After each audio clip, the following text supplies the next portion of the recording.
J Squad. We gotta find now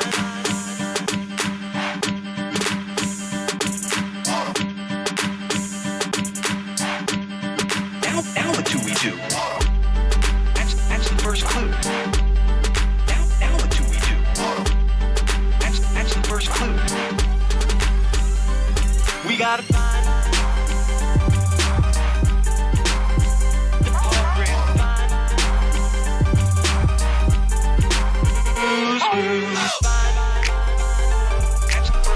That's the first clue. We gotta find. That's the first clue. That's the first clue.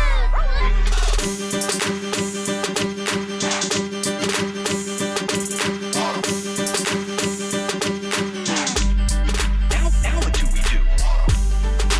That's the first clue. Now what do we do?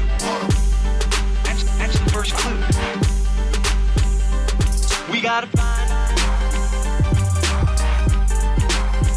the program.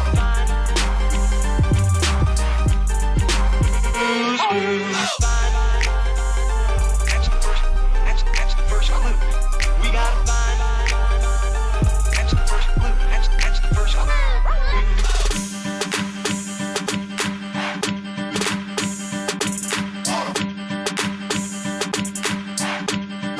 Now what do we do? That's the first clue. Now what do we do? That's the first clue. We gotta find the program.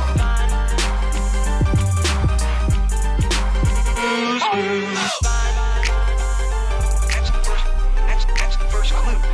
We gotta find. That's the first clue. That's the first clue.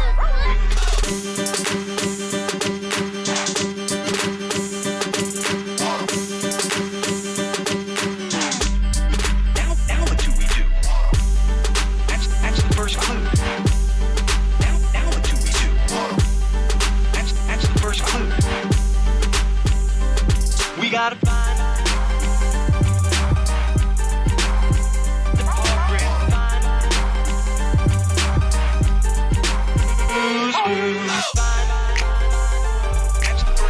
That's the first clue. We gotta find. That's the first clue. That's the first clue.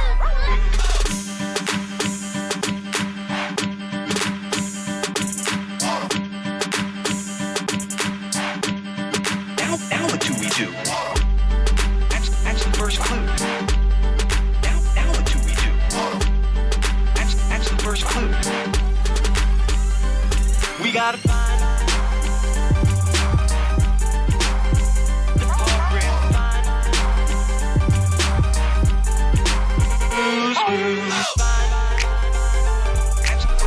That's the first clue. We gotta find. That's the first clue. That's the first clue.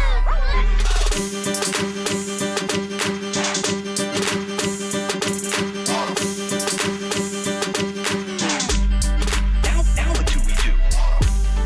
That's the first clue. Now what do we do? That's the first clue. We gotta find the program.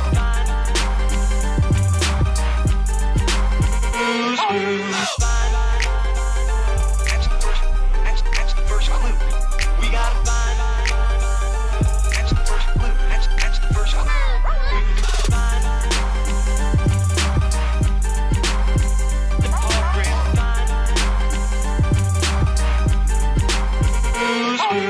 Find the program. That's the first clue. We gotta find. That's the first clue. That's the first clue. Yo, what is going on, everybody? How y'all doing today? Thank you, Kamoji. Welcome, Blake. Haven't seen you in a while. How's it going? How's it going? Oh, man. Going to be kind of a chill stream today. Got a few subjects to tackle. I was thinking about what I wanted to do on stream today, and I almost thought about, yo, Egad, what's going on? I thought about doing the June the King video on the quartering to learn a little bit more. but then I felt like I'd have to catch myself up. We might do that another day and catch up on the drama that is Jeremy, because it appears to be getting crazy. Other people are taking the fall for him. Um, but that's going to be for another day. Friday, I think we're going to start the newest woke game. Or game, yeah, do a quick intermission and check the under the Mayo tweet. Twitter slop. What? Hold on, what's going on? Let's see here. Intermission. It has been a long while, Blake. This find his take interesting to say the least. Let's see here. Twitter slop. Under the Mayo. Oh, yeah. Yeah, we're going to look at this tweet. Don't worry. We're going to look at this tweet. First, I want to watch Skill Up's review. I want to see what he said about the game. In my opinion, when it comes to Skill Up, the stuff that I've seen, I don't think he's an industry plant per se, or that he takes money for, good reviews. But I do think he always favors towards positive reviews on most things, right? Even things that I don't think were all that good, which could be just him having a different opinion. But it's some of these bigger YouTubers, you always question it on what they're saying. So I wanted to see. You had to take a long break because of mental health. Hey, I understand. I've been there. Nothing wrong with that. Sometimes you got to turn off the internet and touch some grass. So, well, I hope you're all better. Hope you're good to go. Let's see. But yeah, that is on the docket. Do not worry. That is on the docket for his takes. Because I read through them and I had to read it a couple times. This Under the Mayo guy. I remember who is it? What's his losing my train of thought already today. Falling off. Vincent, that's who it was. Vincent like introduced me to this guy. It's one of those things I haven't looked into too much. Did you see what Noah did? Yes. In fact, let's bring that up. Let's bring that up right now. I had to double check to make sure I wasn't on the wrong page, right? I had to make sure that it was I thought this was a different person at first. I thought this was a different guy. A complete, like, I thought I had the wrong guy. He almost tripped me up with Noah the Otter, formerly known as Otterly Noah. I think we all here in my chat, people who watch me all know the plagiarist and the rat that he is, the copyright abuser. But there's something missing now. No, not the rebranding. That's right. He is now flipped the script on it. He's a new man. He's literally flipped his name to become a new person. And I see he got rid of Desu's art. Desu, I don't know if she asked him or if he just dropped it, but there's something missing, chat. Do you see anything missing here? I want to say it was like around this area. Oh no, there it is. Wait a minute, it came back. Did he put it back up? Hey everyone, if you're watching this video and you're a regular, you didn't understand fair use, which is false, of course, and this was— No, he looks like he put it back up. It was missing when I went on it earlier. Okay, I guess he caught some shit for that. Well, never mind. But from my understanding, someone sent me something that showed, let me see if I can find. Did Kimoji send me? Kimoji said that he did. Noah did the Disney villain disguise with the nose, glasses, and the bearded costume. Yes, he did. He showed us that he wasn't an otter, he was a weasel this entire time, or maybe a stretched out rat. But anyway, earlier someone had told me he had removed the apology, and he unlisted the apology, not deleted it. Well, I thought it still wouldn't show up on here, right? Let's take a look. We'll pop over here. Pop over here. So either way, he's trying to make it oh, so he did delist it. Yeah, it wouldn't show. So he undelisted it on there, which makes me think he was testing the waters, right? Just to see if anyone would notice that he was there. Kino's newest community post. Kino Casino. Man, we're just getting off the rails already here.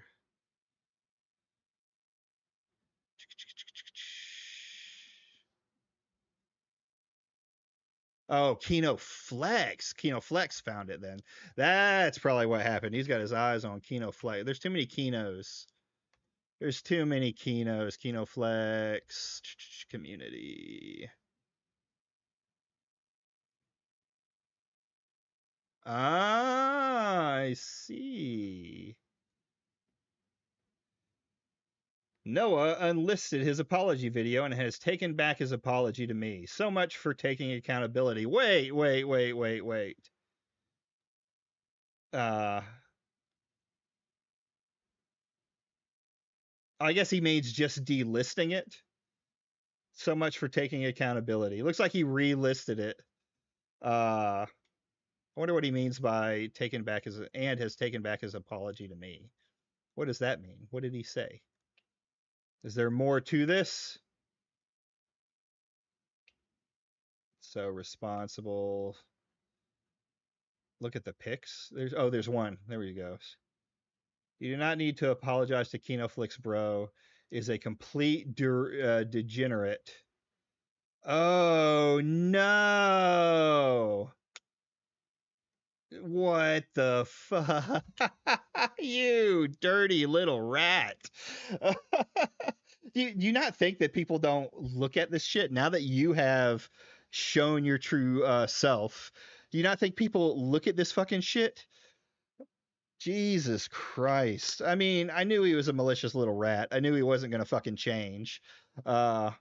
I also want to apologize to Kino Flex my ass. Well, that's just it for all of us, right? He doesn't really care if you apologize. He wants the drama to go away so he can go back to being a popular guy on YouTube, right? Or Twitch now. He's going back over to Twitch, it seems, from that point. So, yeah.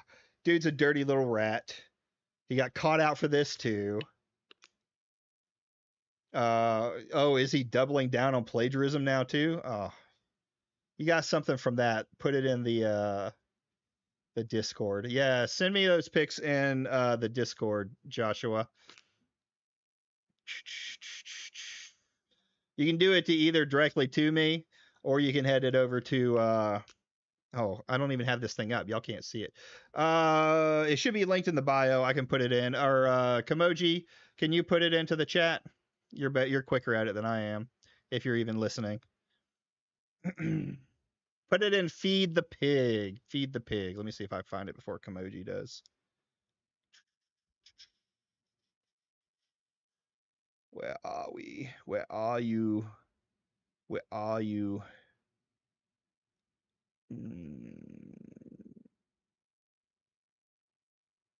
Is this the... Boom. Boom.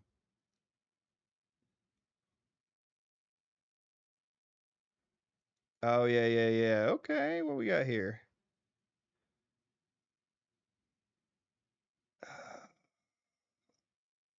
Copy image link.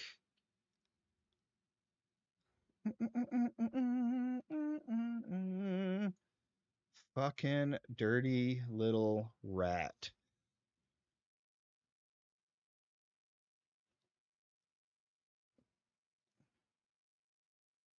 Open. Copy media link. Whoops. Let's bring this shit up, shall we? Let's bring this shit up. Oh, you're good. You're good, bud. I got the Discord link in there. Lots of fraud and scumbags getting exposed. While nice to see, it is frustrating when you were way ahead of the curve. Yeah, I can see that being true, though I wasn't in this situation. So what do we have here?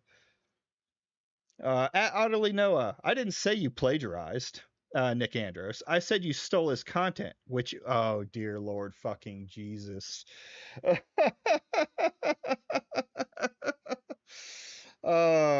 And yes, his name was in one screenshot used, but what about the others you used? You didn't credit him for those ones. So it looks like you just took them without care or any work from you and only added credit after he called you out for it. Your reply shows you haven't changed using the same excuse. Uh, shows you haven't changed using the same excuses and trying to do it out. It says no, his name is literally in the video itself. Watch the video for yourself and see the words Nick Andros News Network show up visibly on screen at that segment. Yeah, I don't really care about the raped male returns to be raped. I honestly like my takeaway from the Nick Andros thing was I don't think it was as malicious. I'd have to relook at it again. I mean, it was like what, one tweet or a picture from his thing. So that one, yeah, I remember when he said he wouldn't do Griffly Bears anymore. Is he back to doing Griffly Bears? Let's see what this other one does.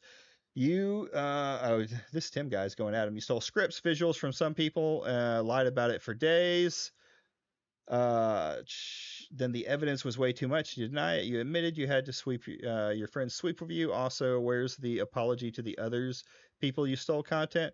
I think that Nick Andros wasn't enough.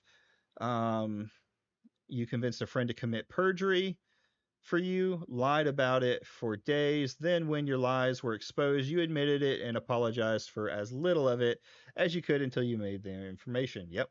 You should quit. You clearly can't do this job. Any attempt after this shows that you are not actually sorry for what you did, only that you were caught. Nick Andros wasn't plagiarized from. His claim was that I didn't cite him.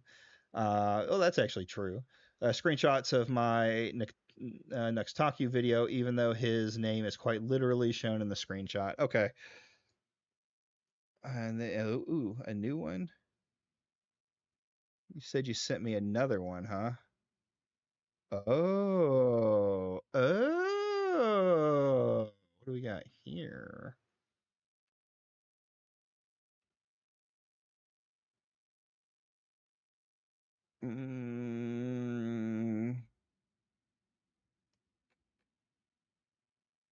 Come on.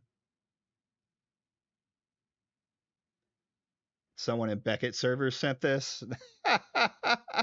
Dude, Beckett's this is what they do. They find shit. Let's back this up a little bit. What do we have here? Blow me to Bermuda? Uh-huh. The founder of this shitfest and Ant fell for this obvious smear campaign. Oh, God. They call me Mr. Wiz. Mr. Wiz, you're the one falling for it. Oh, of all the idiotics. Yep. Maybe the next Hunting Griffly Bears should be on Nick. Nick Andros? Oh, or is what? I highly doubt you would ever bring a series back. Honestly, there's not really much to say, though. Not in the same way, for sure. Oh, Nicholas Diorio?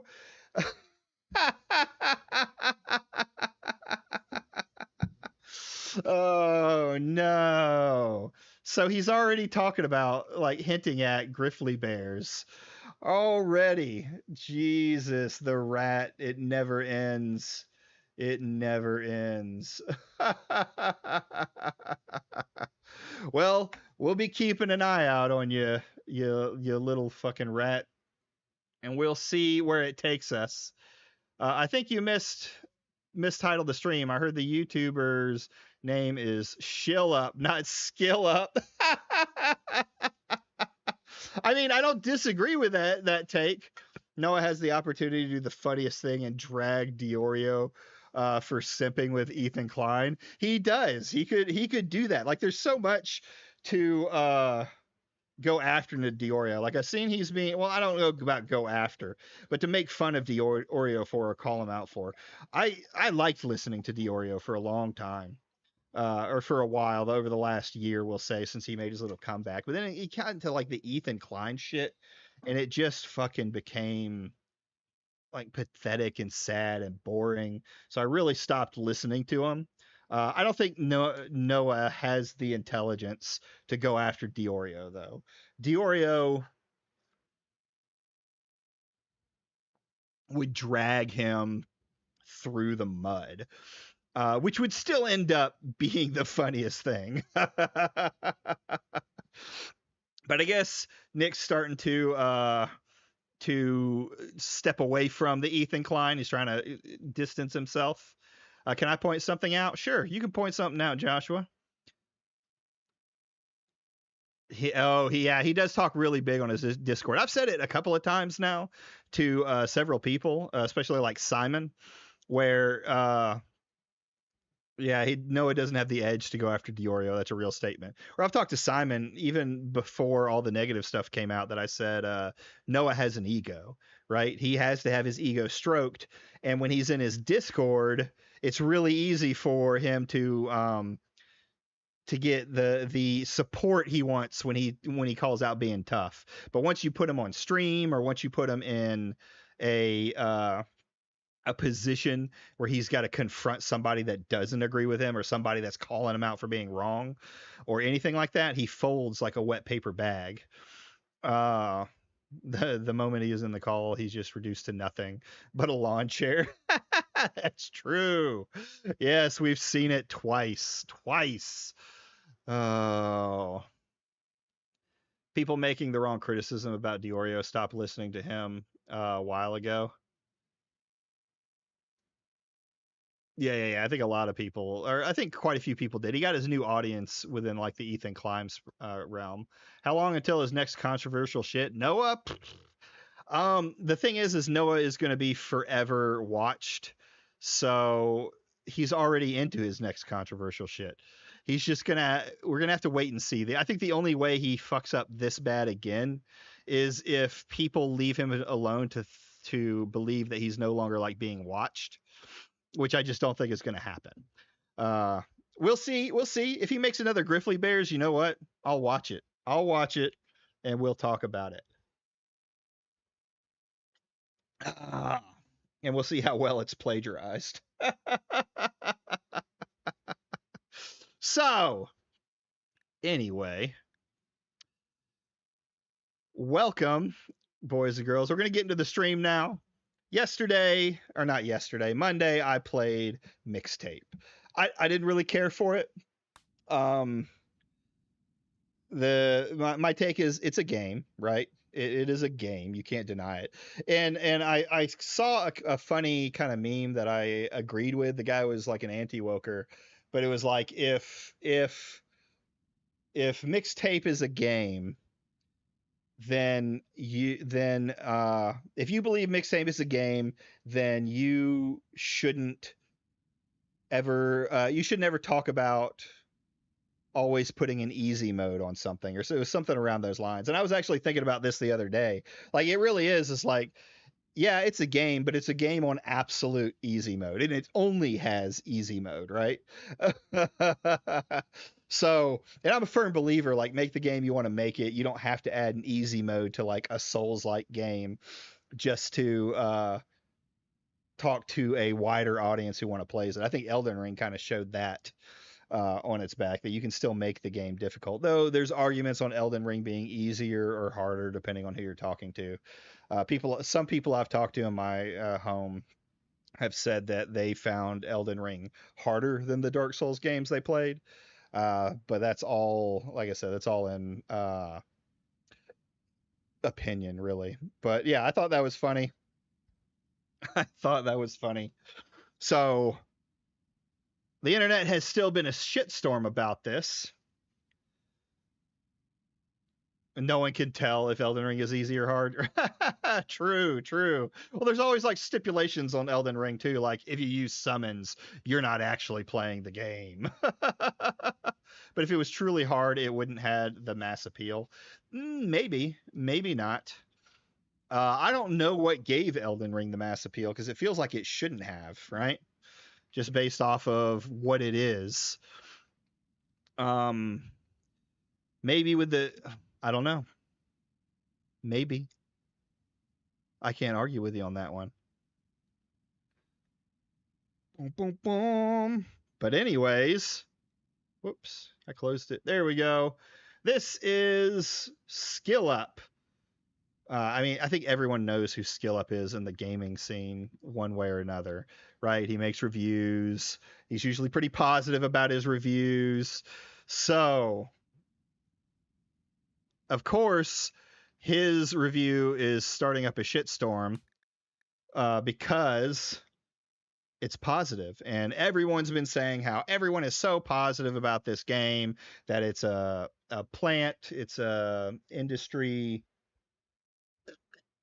plant, and it's astroturfed and all of that other fun stuff. And I don't think it is. On that level, I mean, I think there is positive talk about it because of who made it and because of the politics around it. Sure, I can absolutely believe that with it. But I also think there is a niche for everybody out there. So there can be people who play this game and enjoy it, right? The people who play these kind of games. But let's check out what Skill Up had to say before we look at a little jar of mayo in his opinion. Mixtape is joyful homage to angsty coming-of-age stories like The Breakfast Club or Reality Bites, crossed with the music-led narration of something like High Fidelity. Those films and or books were made to give voice to the confusion of youth, be it high school youth. This is one thing I didn't think about either. Yeah, it does kind of follow that pattern of these type of movies that came out, you know, when I was a child in that era. Youth, or the prolonged adolescence that began to emerge with the arrival of Gen X. Those works, and those like them, were awkwardly asking awkward questions and arriving at awkward answers because, asked in that moment, everyone was still figuring it out. They were earnest explorations of a confusing time. Mixtape is different. It's not feeling its way through confusion, and there's no awkwardness to it. It's a dreamy, romanticized rendition of youth at the inflection point before adolescence. It's a suburban American fairy tale where the greatest struggle a young person faces is an overly strict parent, or someone feeling a little bit insecure about living in an older sibling's shadow. Can you be as cool as your sister, who had a wild reputation for being a legendary party animal? And don't get me started on how embarrassing it is when Slater's mom offers him and his 17-year-old friends a round of margaritas. No, Mom, don't offer my friends cocktails. It's weird. Mixtape is heartfelt and beautiful, and at times poignant, but almost always charming and funny and uplifting. It's laced with fairly minor tensions and angst because they're not really the focus of the story, where other coming-of-age stories set or made in this time period center on angst. Yeah, Vincent, you're right. Stranger Things was that game that was like, or not that game, that media that did the nostalgia stuff. And I mean, it hit me pretty hard when it first came out, but then again, I also like monsters and shows, monster movies, monster shows, so it fit right into that niche that I enjoyed, and I liked it all the way through, even the final season. So Mixtape is centered on joy. The question of tomorrow is a question for tomorrow, and this last day together is all about remembering the moments that defined their brief time together.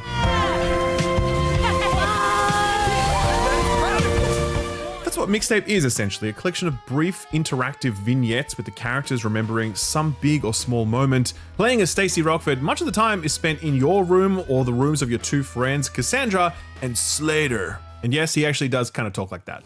I was a tree and my leaves fell off.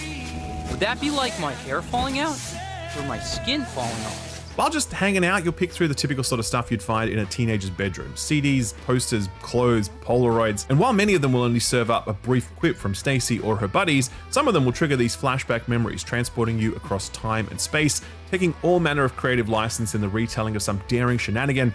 And anyone who was in our chat when I played the game, this actually did happen. We reminisced on some of the things from our past, whether it was music or other venues that we talked about, things we did. So like there was some success, I think, in parts of the game that I enjoyed because of those conversations that we had, and that it could be brought up. It's like one of those things like you play with a bunch of friends, a game with a bunch of friends, and it brings back memories of, say, a previous game or something like that. So yeah, I agree with him that this is something that it was trying to invoke, and in some areas really did. Or some tender moment. A shopping cart chase across town that gets you featured on the 6 o'clock news. I've been reporting in the field for well over 40 years now, and I've only seen this 5 or 6 times. That time you told a friend something that you'd never told anyone else before. Most of the time, if I don't have music on, I get the panic. What's the panic? Like, time feels like it's drifting by. And yes, even your first kiss.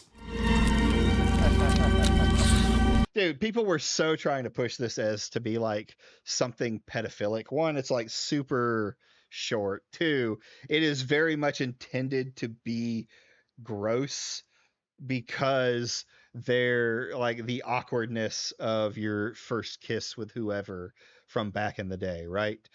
Specifically with this chick, not, just doing it to do it, not wanting to actually, I guess, kiss, or that just wanting to say that she did.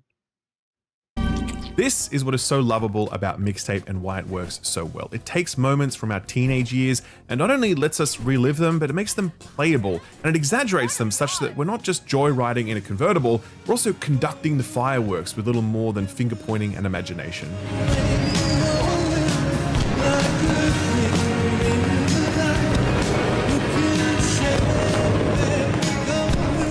The word playable certainly has its limits though, and you've no doubt already seen them throughout this video. I know there's a not insignificant portion of people who really need their games to be very playable video games, quite separate from movies or interactive novels or walking simulators or whatever. Mixtape definitely isn't for you. While its brief interactive segments are playable, there's never too much to them. Steering the shopping cart is just about pressing left or right and then choosing if you might want to spin because it looks cool. Bounding over a field requires nothing more than the press of a button from time to time, and even that's entirely optional.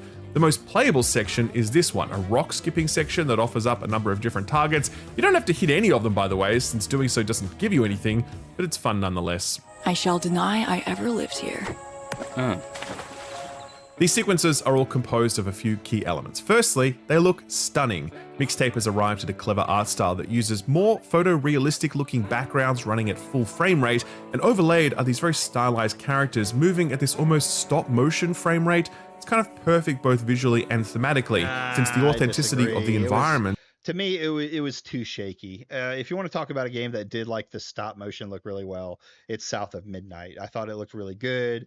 It was already going for that whimsical feel of a Tim Burton movie, and I think it nailed it. This one, it felt more like I was having FPS drop. Grounds the fantasy, while the stylized characters subtly remind you that this is just a fairy tale after all. Secondly, these sequences all have a killer soundtrack, and there is a reason for that. See, Stacy is leaving town because she's off to New York City to become a music supervisor. What's a music supervisor, you ask? It's a great question, Slater. Imagine before you all the music of human history. Every sonnet, symphony, rock song, and radio jingle. A vast gallery of sound. This is the domain of the music supervisor. It's their job to curate a soundtrack that frames and elevates the narrative, whether it's a film, a play, or a television program. Stacy Rockford has wanted to be a music supervisor since 8th grade. I'm told her mixtapes are spectacular, though I've never heard one myself. This conceit allows Stacy to score this little collection of vignettes, introing which made it higher on the woke metric, South of Midnight or Mixtape.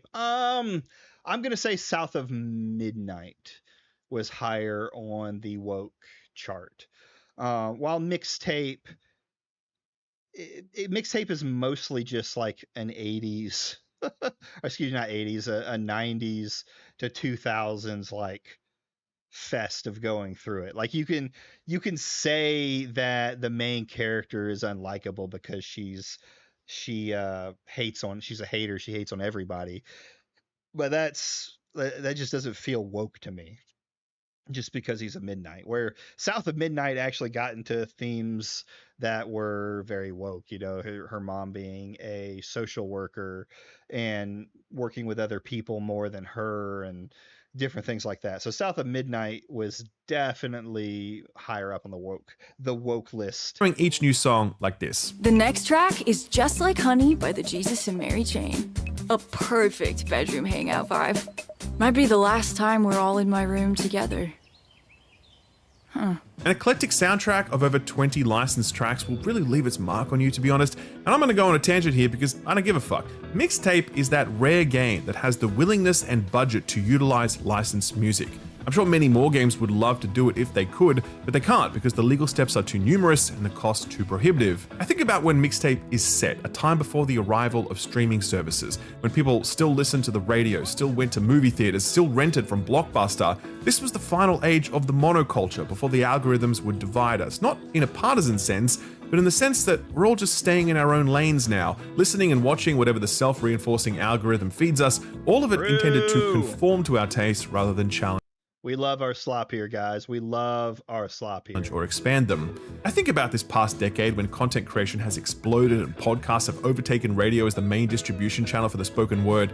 In that era, the record labels closely guarded their treasures like dragons on mounds of gold. I think about how much more rich and interesting the entire content creation landscape would have been if we'd had the ability to utilize even small segments of licensed music without losing the entire revenue for a video. Think of how much more content creators could have said if they could have used music to say it. I reflect on all this because we could have all been music supervisors had the record companies let us. And I'm jealous that Mixtape gets to use music in ways that most of us are not allowed to, and it uses it to absolutely magnificent effect. The visual spectacle and simple gameplay loops are impressive, but they feel like cups waiting to be filled, and you could have filled them with other music, but this is a story about hipsters before the term hipster even existed. There is no high fidelity without the hi-fi. There is no mixtape without the mixtape. Well, I've been staring at the rain, and I've been... I don't even know what to say about that. I mean, yeah, I agree with him. I'm just lost for words. Taken as a beautifully scored American fairy tale, Mixtape is delightful, and I really enjoyed it, and I recommend it wholeheartedly. But I will admit, I was hoping for another layer to it that never quite materialized. Mixtape is a love letter to coming-of-age cinema, and like a love letter, it renders something perfect, idyllic, mythologized, but also somewhat distant from the truth, and that distance will likely determine how connected you feel to Mixtape's settings, characters, and events. Many of those other angsty coming-of-age stories felt born of the same confusion and uncertainty that the stories themselves were chronicling. If you go back and watch or read them, some of them haven't aged super well, and that's a good thing, because it meant that they were trying new things, uncomfortable things, risky things. Mixtape isn't possessed of the same scrappy, experimental, confused, awkward spirit. On the contrary, it feels... Yeah, that's the first person who said that it's actually true. Like, the experiment, people go back and they're like, oh, things were so horrible back then. Yeah, I've gone back and watched movies or read things that were from that time, from my childhood, and been like, oh, that was actually kind of weird. But it's not a denigration on it. You don't have to damn yourself or damn the people of the past for it. It was, people say the different times, but if we don't try and we don't experiment, we don't find out what we like or what we morally find wrong. We just end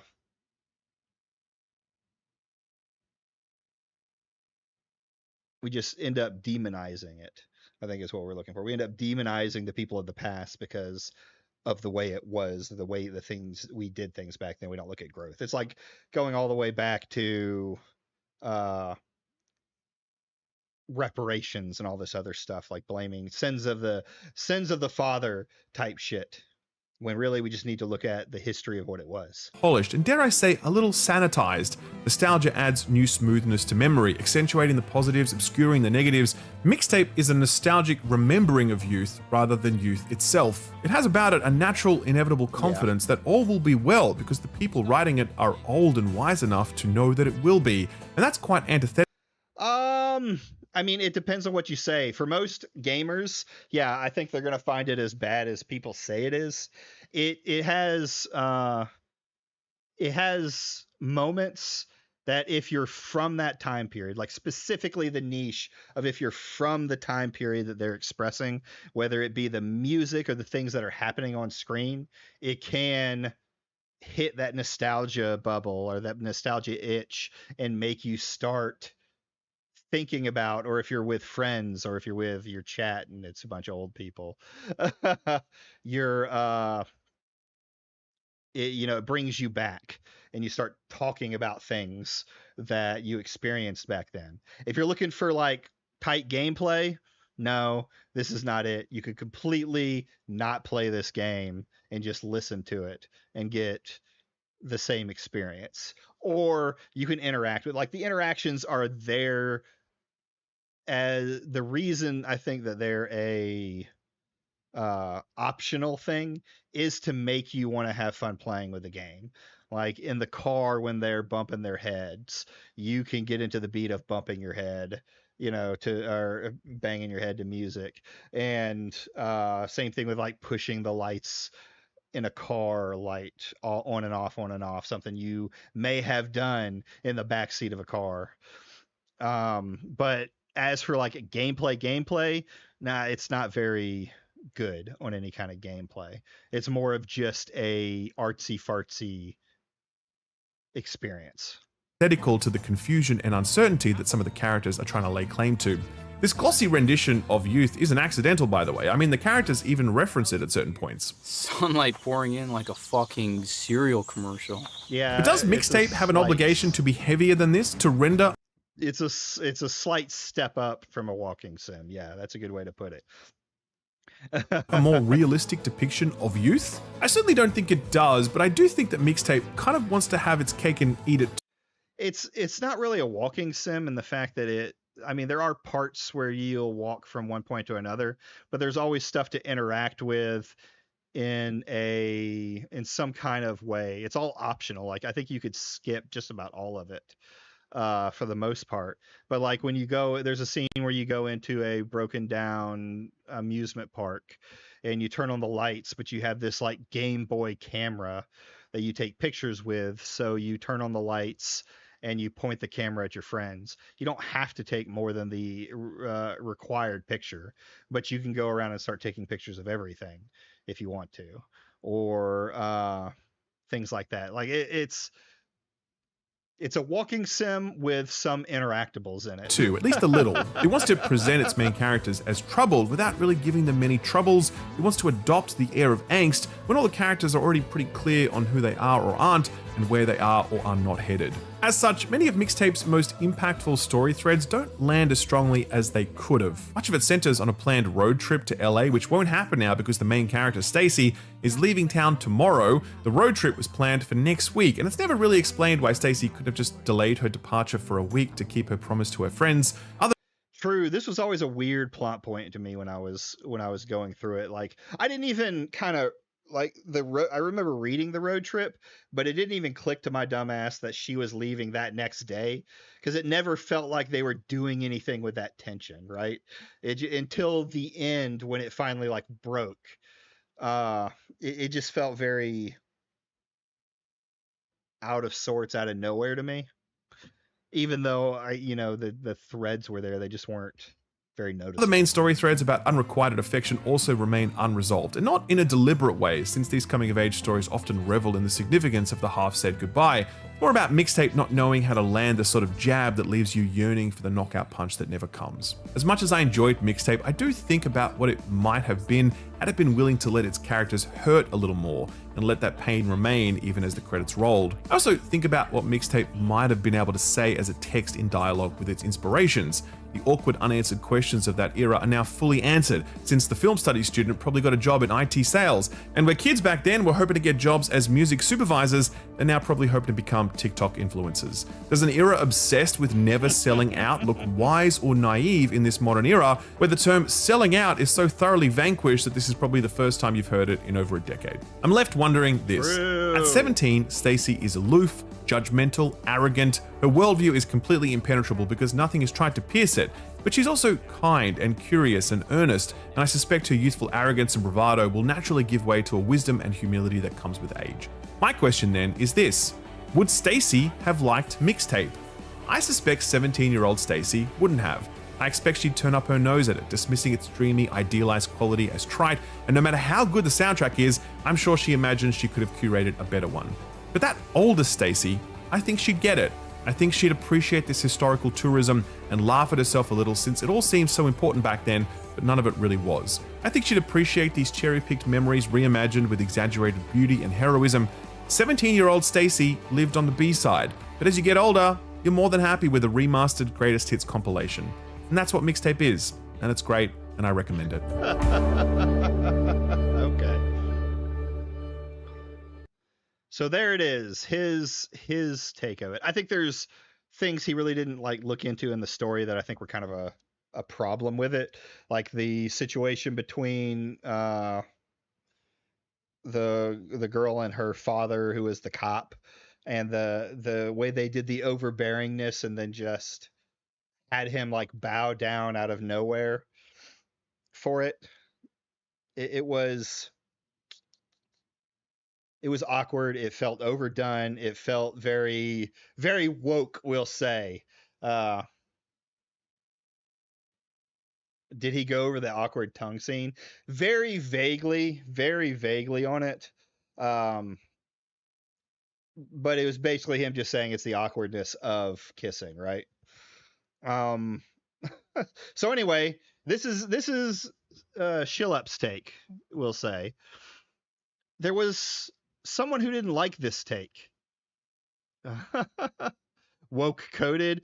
Yeah, it's very woke coded. Like it felt like that they were trying to do the standing up to their father, but it wasn't like a realization of both people. Like I feel like it would have been better if it was a realization of both people, like him coming to the realization that she is growing up and she is making her own choices, right? That's kind of the whole theme around 17 to 18 years old, that you're about to be old enough to do whatever the fuck you want.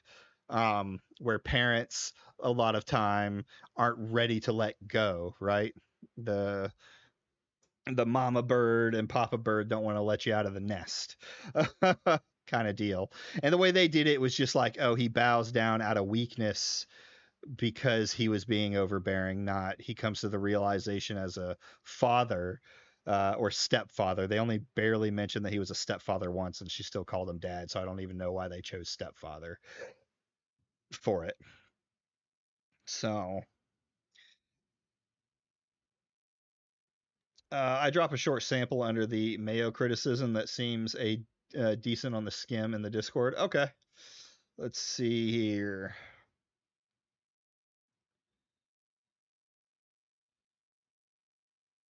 So much for Hubba Bubba over a game everyone is going to forget exists 2 weeks from now. Egad. If you want more context about the guy as a review. Oh, okay, I see what you're saying. You did the... Yeah, I saw.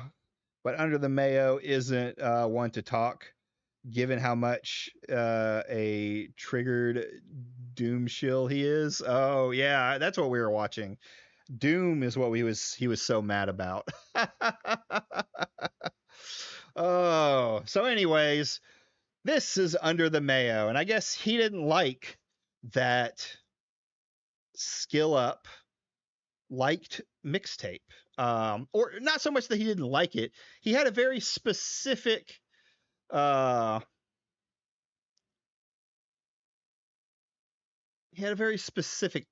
on it, the way Skill Up should have gone under it. He compares every game to Doom Eternal. Wow.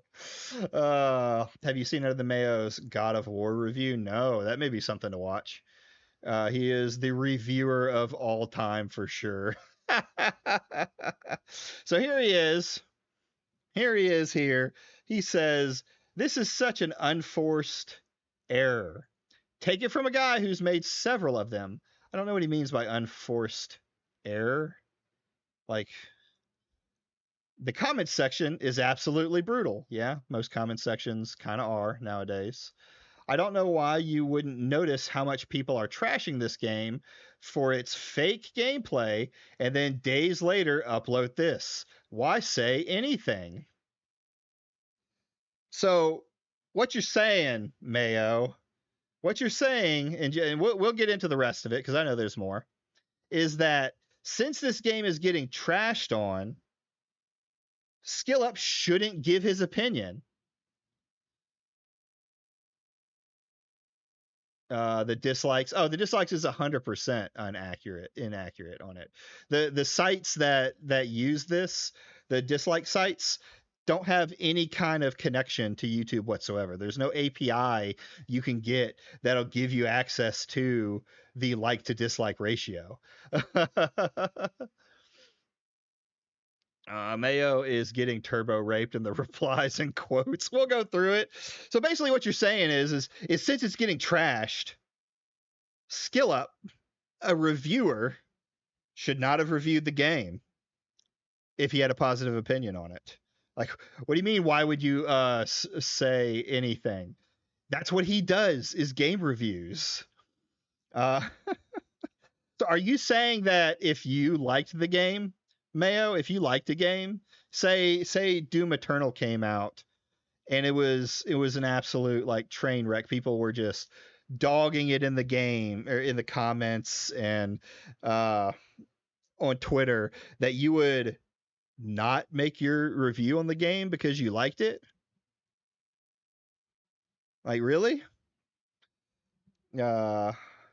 It's based on who have the extension installed in their browser, from what I know. Yeah, something like that. And even then, that's that's more going to be favored in people who dislike, right? Like this is 100% being petty, but how could the experience of playing a game ever be fake? Just say the mechanics aren't robust. Yes, the mechanics are not robust. The thing is they want to say it's not a game, right? There's a very specific narrative with this game, is that it's not a game at all because it's not hashtag insert slop game here, right? When it's very much like, yes, it is a game. It is a very simple game. You know, harken back to walking simulators. My real passion is my hobby. Really? What's that? I work with retards. Yo, Jan, thank you. And I just realized who you were, by the way, Jan. Have you seen the new Otter stuff? If you haven't, he's back to his old tricks again. Yeah, it's fucking good old Noah. Visual novels are games, even though there is very little interaction. Agreed. I've been playing a game that is called Vargas: The Riven Realms, and I actually got disappointed. I'm very sad about he misclicked. Trust me, bro. Is that what he's saying? Oh God, is that what he's saying? That's funny. If that is the truth. Anyway, I'm playing a game called Vargas: The Riven Realms, right? It's a story-driven merchant simulator that's like in the realms of an RPG. The guy made it. It was a world that he played in his tabletop games that he eventually brought to gaming. It is mostly text. Very much mostly text, and then point and click, turn-based, traveling around the map and doing a variety of things. Most people don't play it. It's a very niche, small game. And it's sad because I just found out that they're not going to be making any more DLC for it, even though there's a whole map to make. But it's still a game, right? Just because you don't like it or it's not robust enough for you gameplay wise doesn't make it not a game. Let's see what else though Under the Mayo has to say here. If you know my work, you know this is not me saying I hide my feelings. On topic though, I think Dear Esther is the closetest or closest a game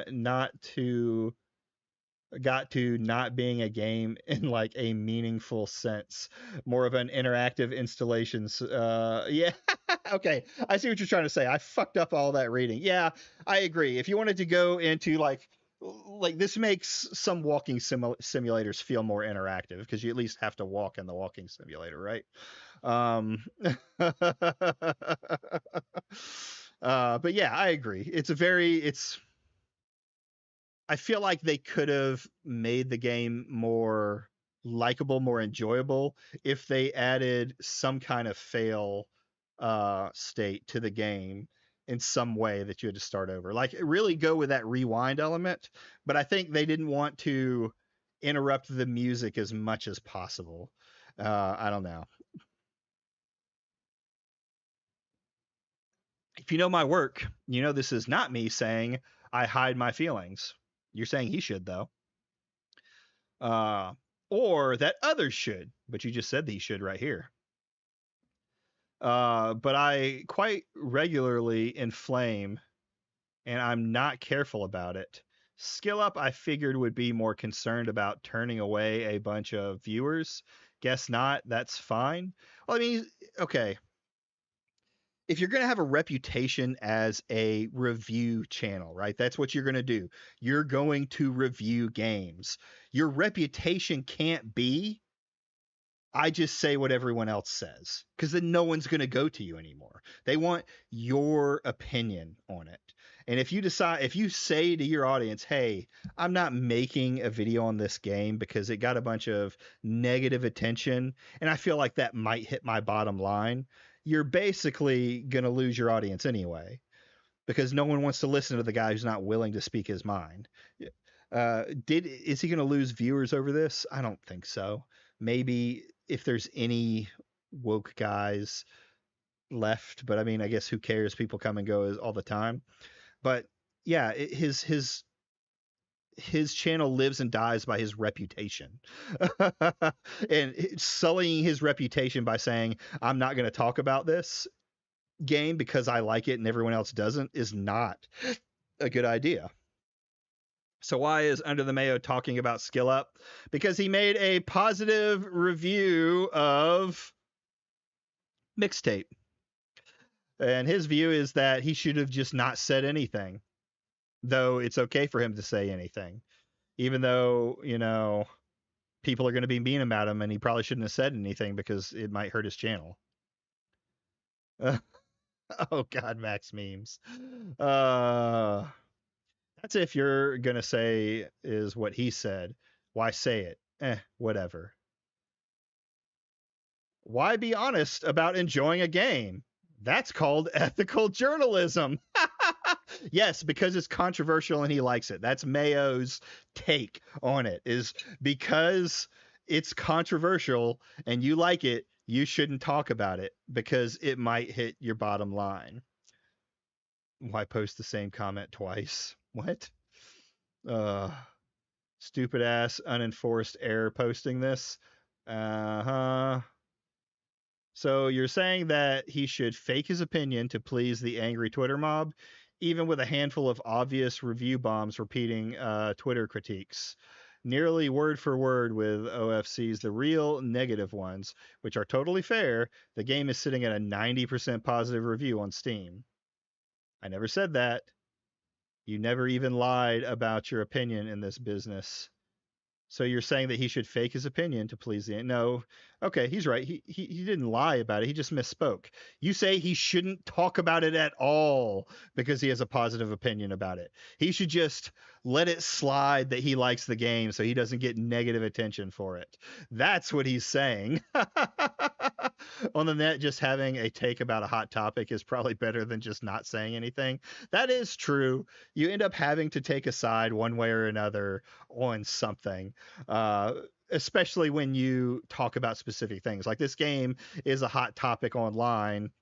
Most people are going to make a game about, a review about it or some kind of video on it. Yeah, because Under the Mayo is a coward. Oh. So you said you're taking these. A lot of these are just saying the same thing. Is there something I'm missing about this game? Did the devs lie about the type of game it is? Why is everyone acting like they've never heard of a Telltale type game? I wouldn't even call so it's not a Telltale type game, right? Because you make choices in those types of games, and it can change things in the game, right? Sometimes subtly, sometimes more so. Characters can die, things like that. This was not that. The story is very linear. The story is very straight. You can interact with it, but you can't change anything. It's more like a Disney ride where you can do things in the Disney, or like it's a Disney ride that you can get off and occasionally press a button. The button doesn't do anything, but show you, it doesn't even show you more of it. The button would have happened regardless, but you can press a few buttons to interact with it, some lights to interact with it in your seat, but you're always on the rails. It never changes. So it's not a Telltale game.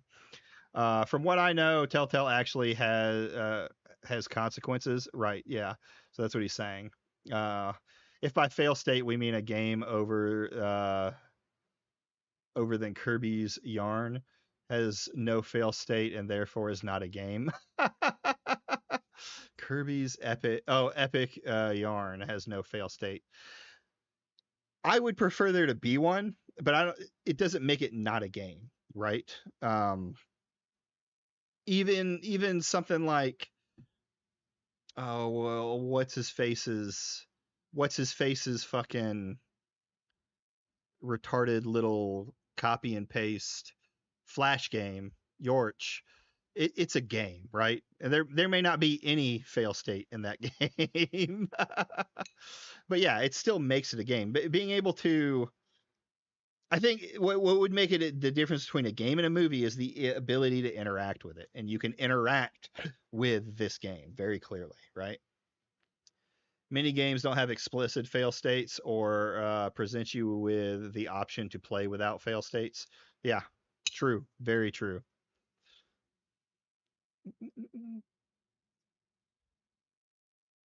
You didn't think this take would get you backlash? Why post it? And he's just like, is he unaware? He's supposed to just not say his opinion because of people disagree with it? Nope, not what I mean. What do you mean then? I'm saying that after a week of controversy, obviously his audience wasn't going to like it. So why even cover the game if you're not going to address that fact? He doesn't have to address the controversy. He's not a culture war guy. And that's all this fucking controversy is culture war bullshit, right? It's pulled out of there. Like what are the controversies of it? Let's see. The kissing scene is with minors, so it has to be pedophilia.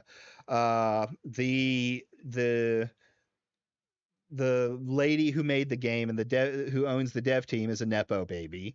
So there's that. Game reviews all gave it a positive game, so it's a industry plant. And what else is there, right? They say it's woke, but I don't really think there's that much that's woke in it. Under the Memo has some infamously bad reviews of Batman Arkham Knight, so having a bad take is to be expected with him. His opinion isn't the issue, it's that the videos seem to just ignore the facts on the ground. Yes, because most people don't want to talk about the culture war. Looks like he kind of stops interacting at this point.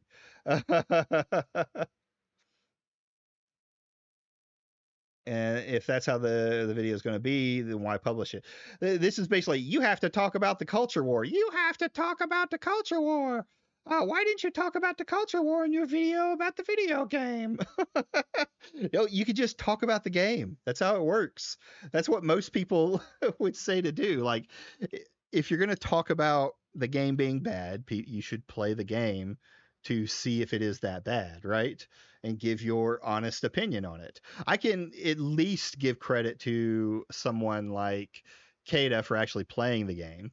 He went in already knowing in his head that the game was bad, so there was no way to look at it subjectively, but at least he played the game.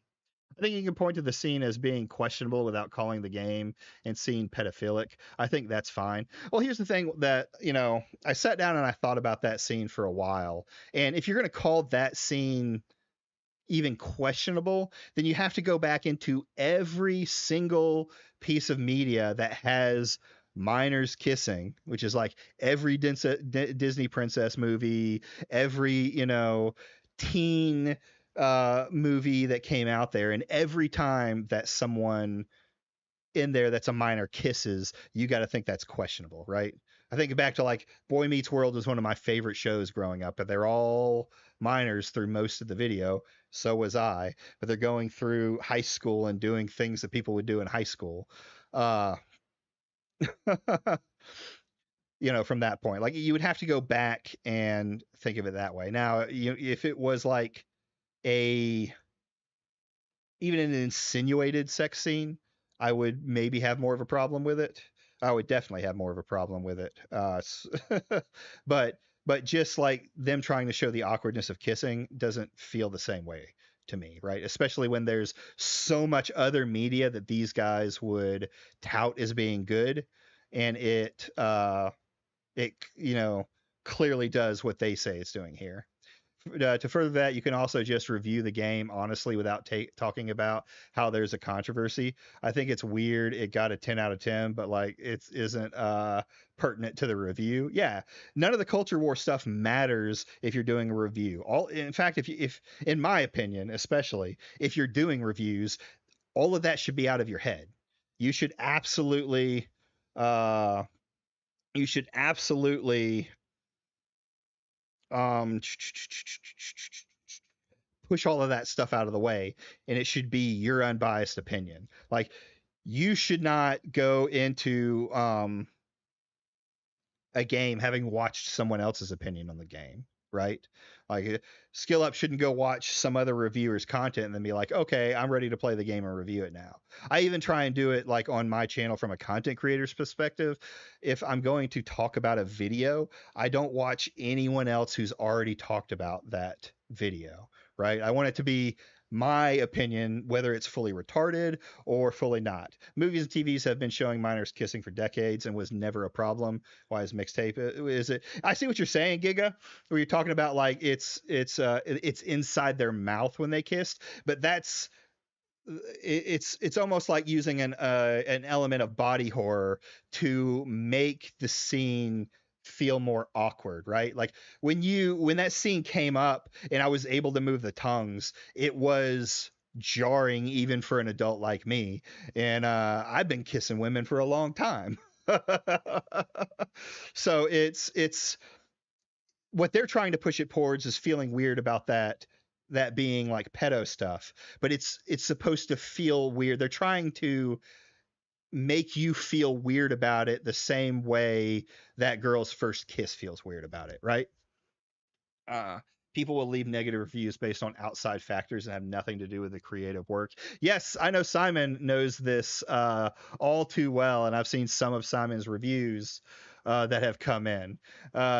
Dude, did you see the push to review bomb STS2 because it had Sarkeesian in the credits? There's a new controversy every week. Oh, hold on. Is there? I don't think I saw that one.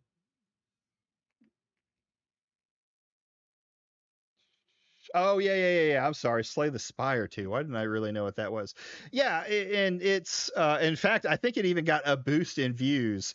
I'm terrible with acronyms, even though I was in the military. It's like I've erased all acronyms from my vocabulary, Jan.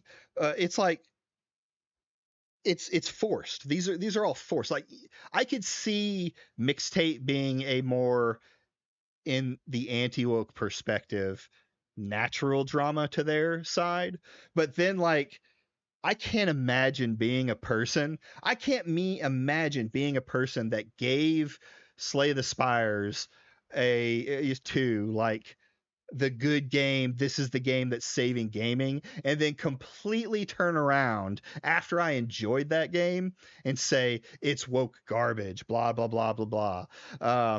Kata never got back to me, but I basically said that his view was completely dumb because he was making it sound like, oh well, we don't have to support people who don't like, that we don't like in the product. And I was like, yeah, but this is like you going to a fucking movie, paying for the movie, watching the movie, enjoying the movie, getting to the credits, seeing our Anita's name in it, Sarkeesian, Anita's name in it, and then writing the fucking movie a bad review.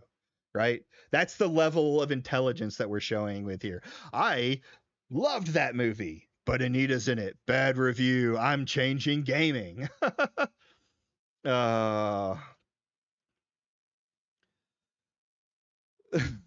Yeah, I think the balanced state of Ironclad is way more of a problem for S2S, or for Spires, than Sarkeesian. Yeah, I've heard some stuff about it. I haven't actually played Slay the Spires 2. I played the first one.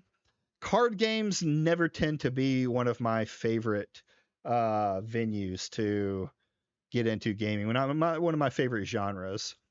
Hell, even when talking about Harry Potter, I try to judge the work for what it is while not giving a damn about J.K. Rowling's. Yeah, yeah, yes, they are activists over gamers. True, all of the anti-wokers are activists. They're not gamers. They're activists who are trying to change game. Quite a few of them that are on the larger scale are just flat out not playing games. I've seen Smash JT's Steam profile. I think we did it on a stream. So one of my streams, yeah, I got a Discord, Jan. Come on in. You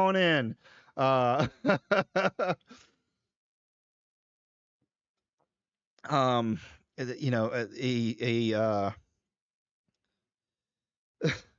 I've got it on a stream where we went through, and his game that had the most hours played was that monkey tag game.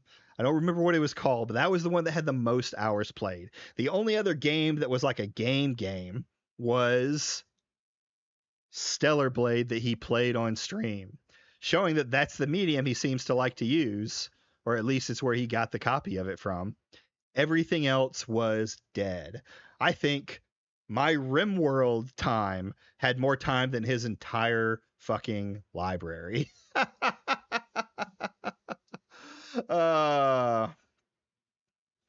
That's why the way I look at things when getting people to hate me to yap about my book, those generate traffic for people who might actually be interested. True.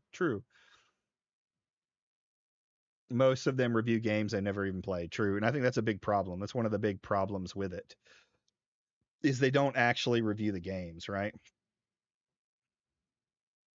Oh, I missed your thing. You should watch this bit of a video to get a quick sample of how much of a reviewer he is. We'll do that. We'll go off topic and into a little Mayo content. Hold on.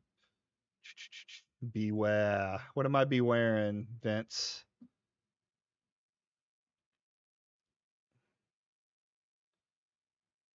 So we've got Elden Ring is a generic and boring fantasy game. Under the Mayo, L.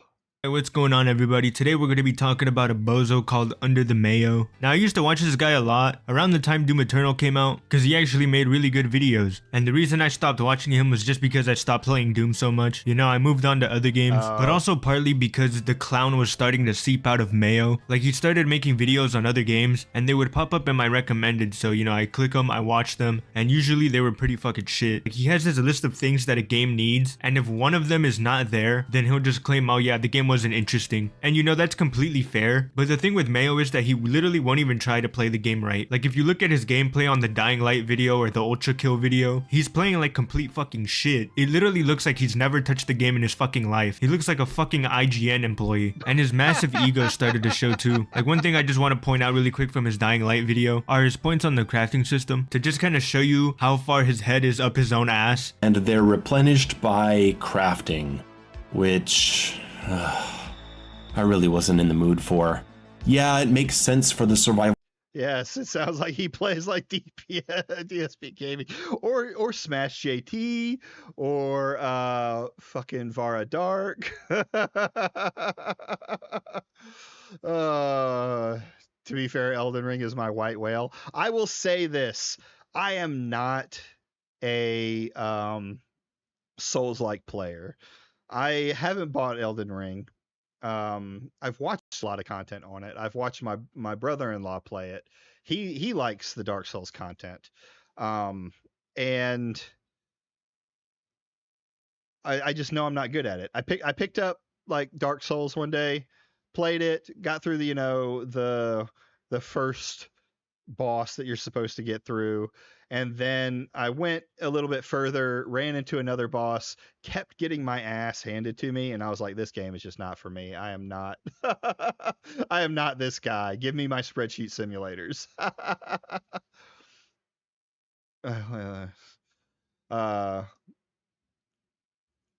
Souls-like are probes the genre I play the most along CRPGs. I play a lot of CRPGs. I play games like RimWorld you see in the background now, which I haven't even gotten to playing yet, and things like that. I couldn't get into the MOBAs though, but let's keep going. Level setting of the game doesn't mean I'm gonna find it fun though. My tolerance for crafting is very limited, and Dying Light crosses that limit without a doubt. He says he likes Factorio, which is about crafting, and to explain that, Factorio is it's an automation game creating a factory. I like everything for you. You aren't really crafting. It's more like a city builder, pretty disingenuous. Yeah.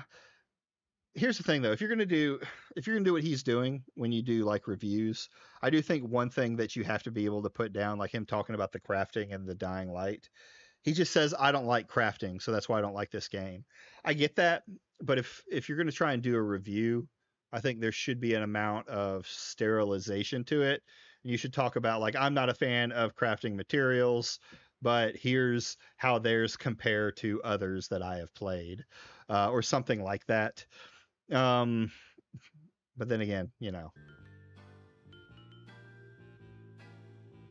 So as you just heard, he makes Dying Light's crafting system sound like a fucking chore. But in reality, it isn't. The crafting in Dying Light is literally just, you have enough items to craft this weapon, click OK to craft the weapon. And that's it. No crafting table, no puzzle, literally just confirm the craft. The dude complains just to fucking complain. So anyways, let's get on to the Elden Ring shit. And by the way, I'm gonna be using a lot of the same clips that Under the Ranklin Sean used. He made a really good fucking video on the entire stream, whereas I'm gonna be talking about the really big fucking clown moments in this stream, which we're gonna get into right now. In each area, you may find effigies of martyrs. These effigies are summoning pools. You'll find it easy to summon other players at these locations, as co-op and hostile summoning signs created with small effigies gather at summonings. What? You'll find it easy to summon other players at these locations, as co-op and hostile summoning signs are created with small effigies. You'll find it easy to summon other players at these locations, as co-op and hostile summoning signs created with small effigies gather at summoning pools. God damn, his reading comprehension level is fucking insane. And I thought I had a problem with reading comprehension.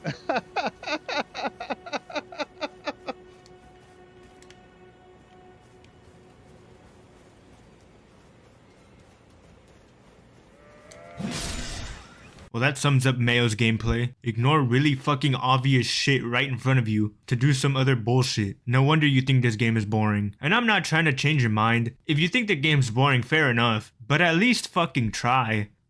You don't know what he's purposely trying not to enjoy this game? What are you talking about? Okay, alright, hey, tell you what. Tell me exactly what to do, alright? I'll listen to you, specifically. Tell me what to do, so I can enjoy it. What you have to, Bro got so fucking pressed. Mayo is the only man alive who thinks he went into Elden Ring not already hating it. I'll wait. To be that, I get that, right? That Sekiro doesn't have summons, but the words were right in front of him. I don't know what this game's about. I don't know what I'm supposed to be doing. I don't know where I'm supposed to go, if I'm supposed to fight someone, if I'm not, if I should be exploring. I don't disagree with you at all, Jan. Words are hard. And looking for things. I don't know what things are supposed to be used for. I don't fucking know, okay? Well, that's why you figure it out. That's like part of gaming. So tell me where to go. Tell me where the fun is. How the fuck do you walk into an open world game not knowing that the point is for you to find something to do, for you to make your own objectives? Even if you weren't interested in the game, you could have at least looked around for something that sticks out and walked over to it to try to figure out what it is. Okay, he is a Doom fan, so he is used to going like down a maze of intersected points, but he knows his objective is to go to the end of the level and then jump into the next end of the level, right?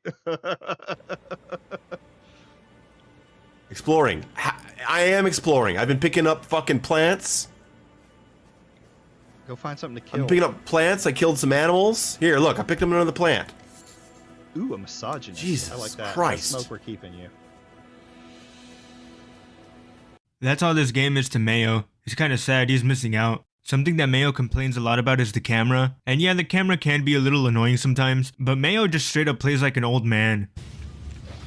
Whoa here, Crep. Let's watch the old man talk. Or old pig talk. Mayo needs the markers. Yeah, I get it. I actually enjoy games that don't give you the markers. Where you can run and try and figure it out.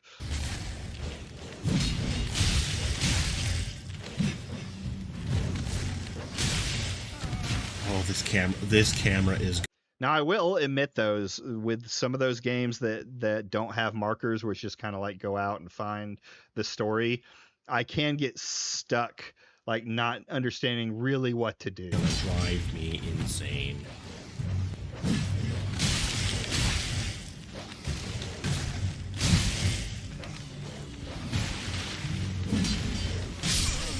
Yeah, he's definitely not a Souls-like guy. In an earlier clip, he literally asked where the fun was. And in this clip, someone told him, and Mayo straight up just shot him down. Again, it's no wonder why he thinks this game is fucking boring. He won't even try. The tree sentinel, I'll beat him for you. Buff, yeah, and I do get that, but I don't want to do any of that. Bro just has a massive fucking ego. What?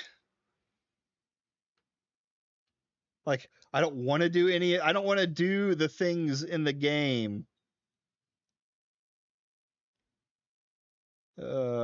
Guys, just let him off the hook. 2 hours for charity, not bad. Beat the tree sentinel. Buff, yeah, and I do get that, but I don't want to do any of that. Bro just has a massive fucking ego. Video on this.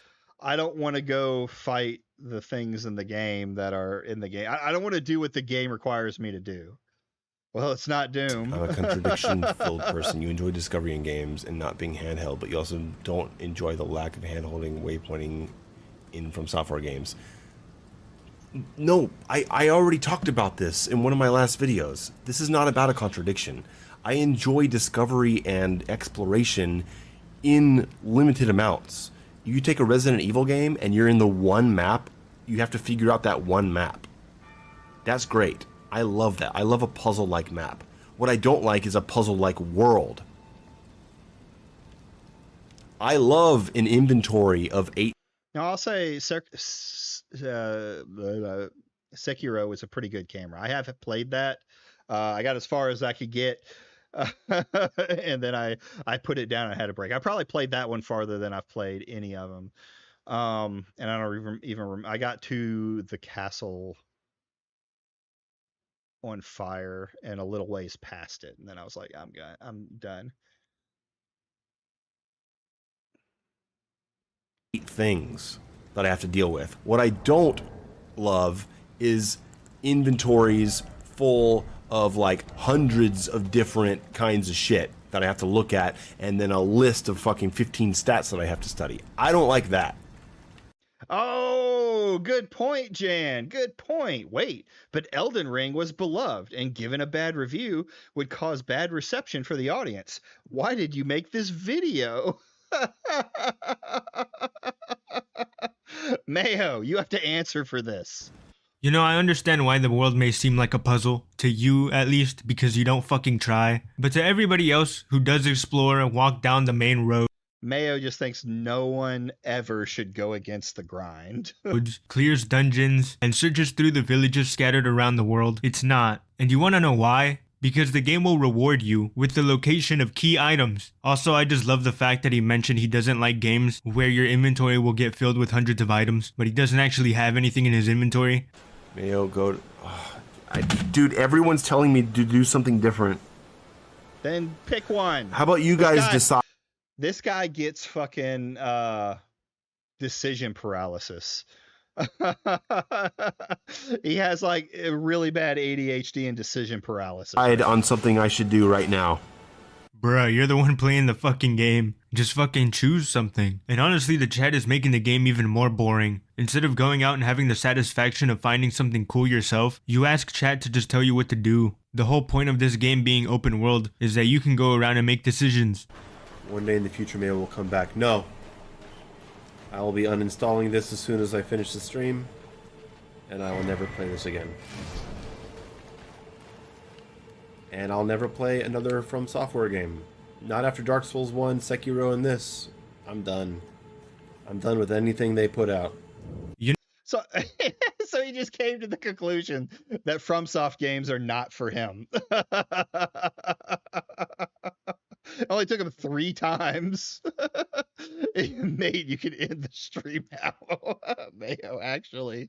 Yeah, you don't have to keep playing. He doesn't even have to end the stream. He can be like, hey, you know what? I'm just done. I can't play this fucking game. We're going to go play Doom Eternal. Right? You can make that choice. You know, honestly, that's kind of tragic. I think I'm going to just start closing the video off here, to be honest. The longer this goes on, the more I just think this was a bad idea. Honestly, this video is fucking boring. And I know I have to keep up the energy and everything, but I just fucking can't. His stream is putting me to sleep. What I did in 4 hours, it took him 9 hours to do. The main point I'm trying to get across is that people like Mayo are so lame. I used to think pretty much exactly like him, but you know, the thing is that I actually had patience. You know, I thought the whole thing was stupid too. The combat, the story, and everything. I played some Dark Souls 3, got to the Yes, Jan, you can absolutely do that. Dead Settlement and gave up, but like a year later I went back to the game, and right now it's like one of my top 3 favorite games of all time. Now the point in me telling you all this is to hopefully get you to be a little more open-minded. I met a guy on Vermintide 2 who played a lot of Total War, and I'm not really into games like that, but he convinced me into getting it. And even though the game is literally the complete opposite of everything that I like, I'd be lying if I said that I didn't have fun in the game. The main reason I didn't put like 200 hours into it was because there are a lot of games that I vibe with way more, but occasionally I'll go back to it, because unlike Mayo, I actually like being pushed out of my comfort zone and don't mind when a game isn't in first person. Alright. It looks like a fantasy game. It looks like a fantasy game. Green, brown, got yellow trees. Green, brown, and yellow colors that are not entirely pleasing to me.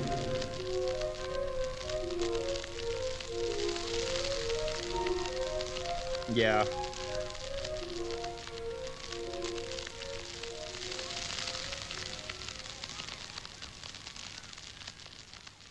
Elden Ring up, for real, for real. All right, that was well worth the watch. Mayo, why did you make a stream on Elden Ring? if you didn't like it. Oh.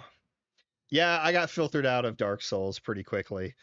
Maybe 1 or 2 bosses in. 2 or 3 bosses in, we'll say.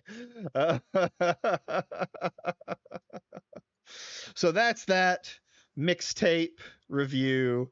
Mayo, I guess, saying you shouldn't give your opinion on stuff. If it's gonna look bad, you should just be quiet. He doesn't sound like a particularly intelligent individual. I've also mentioned he's got bad reviews of Batman Arkham Knight, which he didn't even finish the game, by the way. Jesus. All right. We may have to watch that later on our show, too. I may get more interested in this guy. Oh. Oh, I'm trying to pick people out here. Let's pick people out before we start the next little part of our segment going on.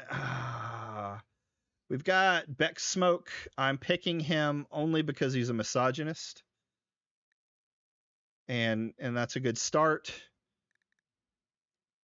Arkham Knight, yeah. And he's 19, I guess. So we're gonna keep with him. He's gonna be our tortured artist, but he's only gonna make stuff about sexy women. He's a misogynist, so that all the women have to be sexy. He has no social skills, so that fits. This one has him pretty smart though. That doesn't fit, but we're okay with that. So he's gonna be our intelligent guy. He can do a little mining, a little shooting, a little glitter roll. Then we have Dusk As, who's a brawler. Oh, he doesn't do dumb labor. He's out. I'm not doing what I did last stream. The last time I played RimWorld on stream, the run didn't last very long because, well, 2 of my 3 people wouldn't do firefighting. Oh. So it ended up the guy who could firefight got killed, and then my base burned to the ground.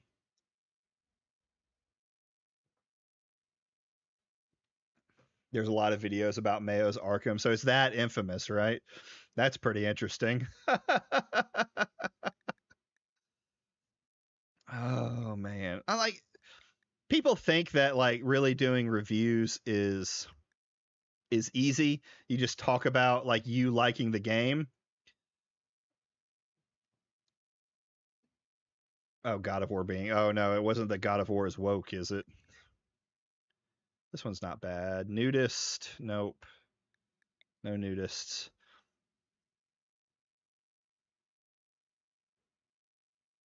Oh.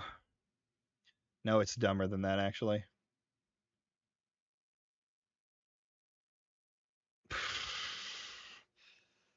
Gotta love the doubling down. You know, you can change your opinion from time to time. You can change your opinion after new information comes out or someone explains something to you. What we got here? I'm just finishing this up and we're going to get into it. God, I know what I'm going to have to do. Social and intellectual, great memory, and then jealous. Nope. I need the house servant. Construction is 3. I need a better construction than 3. What are you doing? Randomize construction 8. Too smart, walks too fast, annoying voice, can't do a bunch of shit. You're out. Sorry. Ronan, construction 4. Cooking and plants. This one we might be able to do. He can replace house servant because he's got plants. Because he's a space bartender. I sent it to the Discord, but it's an hour long. We'll have to watch it then. We'll have to watch it on another day. I don't like having construction 4. I could probably get rid of this guy for someone.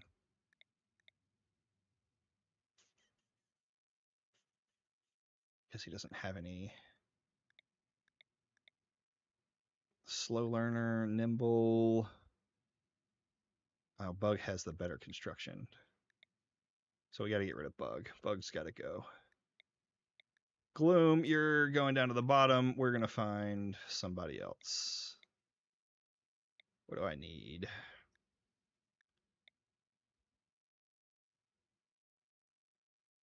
He's got shooting. He's got mining. I don't really need big mining. Whoops. Oh, well, that works. Construction, mining. We'll just go until we find somebody. So I've got cooking and plants. That's going to be important. Medical and social for him. He can do both. He's going to be our intellectual. And he's got a little bit of shooting. No animals, no cooking. Really low on some skills. She's too old. Sorry, bitch. I need a construction guy. I need a construction, like, you see how that number, okay, 5. He's 14. No minors, sorry. No minors. Unless the minors. Jesus Christ, really? Oh, yeah, but he's 72 years old. Construction 4. Okay, age 55. Her brother is Burax. I mean, I guess she's gonna have to do space bartender. What are her negatives? She's pretty and a pessimist, so can't be a misogynist without a woman to massage. So let's go ahead and start that up now. Oh, now let's move on to our next subject. As I said, we're going a little chill stream on this one. So outside of the mixtape drama, there's been several YouTubers I've seen on the internet complain about their content getting taken down for inauthentic content. It's kind of a thing that people are saying that it's a conspiracy that they're using the inauthentic content to take down people that they don't like. I've seen stuff like that. Well, Upper Echelon made a video on it that I figured we could watch. His video, though, is YouTube should ban more channels, inauthentic content, demonetization. So let's see what he has to say. I like him. I've only criticized him once for one of his takes, and that was a while ago. He was crying about someone who was getting quote unquote bullied for, it was Pirate Software. Pirate Software was talking about getting bullied. He made a video on it, but that's about the only negative criticism I think I've given Upper Echelon for it. Otherwise, I like his videos. So let's get this ride going. One question I often get is how to break into the world of content creation. There are a lot of ways to do it, of course: streaming, community building, YouTube, games media. Like that voice isn't the right voice. I'm about to make a whole lot of people angry with this video while contradicting a bunch of my peers on the platform, but honestly I don't care anymore because it really just needs to be said. Everybody saw the title, I won't beat around the bush at all.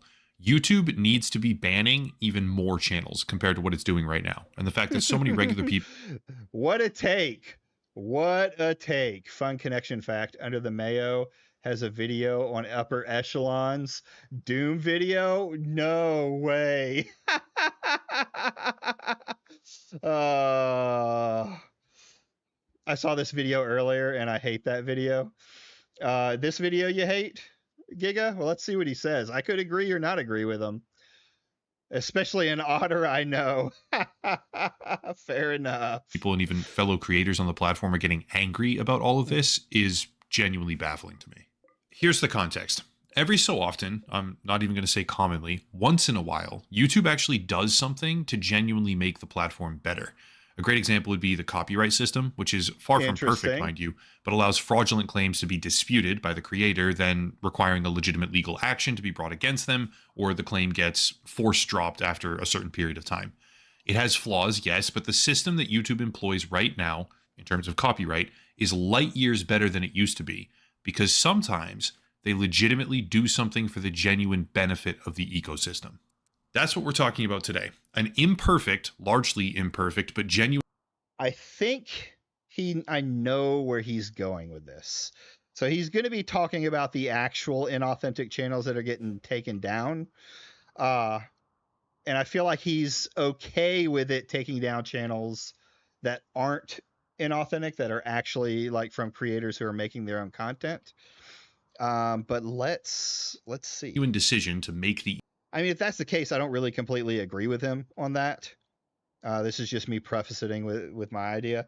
Like, yes, I think they should take down a lot of the inauthentic content, especially a lot of the AI slop and, you know, different things involved with that, especially maybe even some political stuff. But I think you should demonetize political channels anyway to begin with.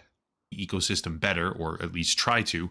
And yet somehow the narrative is taking shape that the YouTube platform is using AI moderation systems that have unjustly harmed millions of channels in a way that honestly sounds utterly apocalyptic if you listen to the people complaining about it. But I'm here to offer a bit of a different perspective. YouTube is currently suffering a plague, okay? It's called slop content, and it's basically an infestation of low-quality garbage purely for the sake of monetization. I want to see what he says is slop content, because we little piggies here in chat and me sitting here, we love our slop. We love our slop. If he gets falsely banned for inauthentic content, then I will not feel sorry for him. You reap what you sow in that case. Yeah, I mean, I could understand your idea behind it. A lot of times they focus on the shorts category, which is prolific across the platform, but even long-form video is now buried under an avalanche of minimal effort AI-assisted slop trash, so much so that YouTube is actually having to do something about it. They're called faceless channels, and essentially what they do with very, very slight Ooh, he should be careful there. He is a faceless channel. variation here is either steal content and put a fake voice over it, or generate a script in ChatGPT, use 11 Labs to give it audio, and then post it on YouTube with maximum advertising. That is it. That's all they do. Here's where it becomes an issue, however. There is a whole cottage industry of people trying to teach the entire world how to do this. Not that they're even being authentic, they're mostly making up their screenshots and fabricating everything. But anyway, go on Twitter and look up top niche, and you'll see a never-ending stream of this. Go on YouTube, type the same thing, and you'll be met with a tsunami of copy-pasted garbage about how much money these faceless channels make, how easy it is to make a bunch of them, and how awesome it would be if you did the exact same thing and got rich too, fast and easy. It sounds good, right? It sounds. Well, here's the thing, Vincent, because that's a good point to bring up in here. If you look at the Quartering's shorts, it very much is inauthentic content. He's not giving his critiques on it. He puts his face on it for like half a second and then removes his face and just shows the clip. That's kind of the very thing. That's one of the very things that he is talking about, right? Sounds amazing. 10 new faceless AI niches nobody talks about. Copy ASAP. 7 faceless YouTube niches that pay better than your job. The 5 best YouTube Shorts niches that will make you rich in 2026. And lastly, for the purpose of demonstrating how stone cold obvious the problem has gotten, $40,512 with one faceless Shorts. I don't know. It just feels like the next phase of evolution in the TikTok clipping, which was a thing a few years ago. It's just an endless arms race between scammers and the system. Yeah, I mean, this is even before like the TikTok clipping. You had channels that were being made in other countries that were trying to do any form of what you might consider slop content. There was the monkey murder, the monkey killing videos that were all super popular. They made tons of views. And another thing that I think is, I don't believe that any of the content, any of this content that's making a shit ton of clicks and stuff like that, I don't believe that's authentic. Like, I believe it's all botted. It's just hard for me to believe that all of these slop contents are all getting millions upon millions of views every single day, whether it's a video or clipping or things like that. It's authentic all the way down. We've already seen with places like Twitch, where the biggest Twitch streamers out there all bought and nothing gets done about it, right? Extra Emily is a good example. Channel by stealing content full course. And here's what the first 36 seconds of that video look like. Please keep in mind, the title literally says by stealing content, and this video has over 600,000 views. Hello, my name is Kevis, and over the past year, I've created this channel that you're looking at right now. And it's managed to make around 40K so far. But the actual remarkable thing is that these videos take literally less than 10 minutes to make. I'm going to show you exactly how to make these videos, but I want you to actually understand. These videos are literally reused videos. I'm taking other people's content and adding voice. Just flat out admitting on stream to breaking, copyright and stealing content. But the problem is there's 1,000 channels or more that are doing this constantly.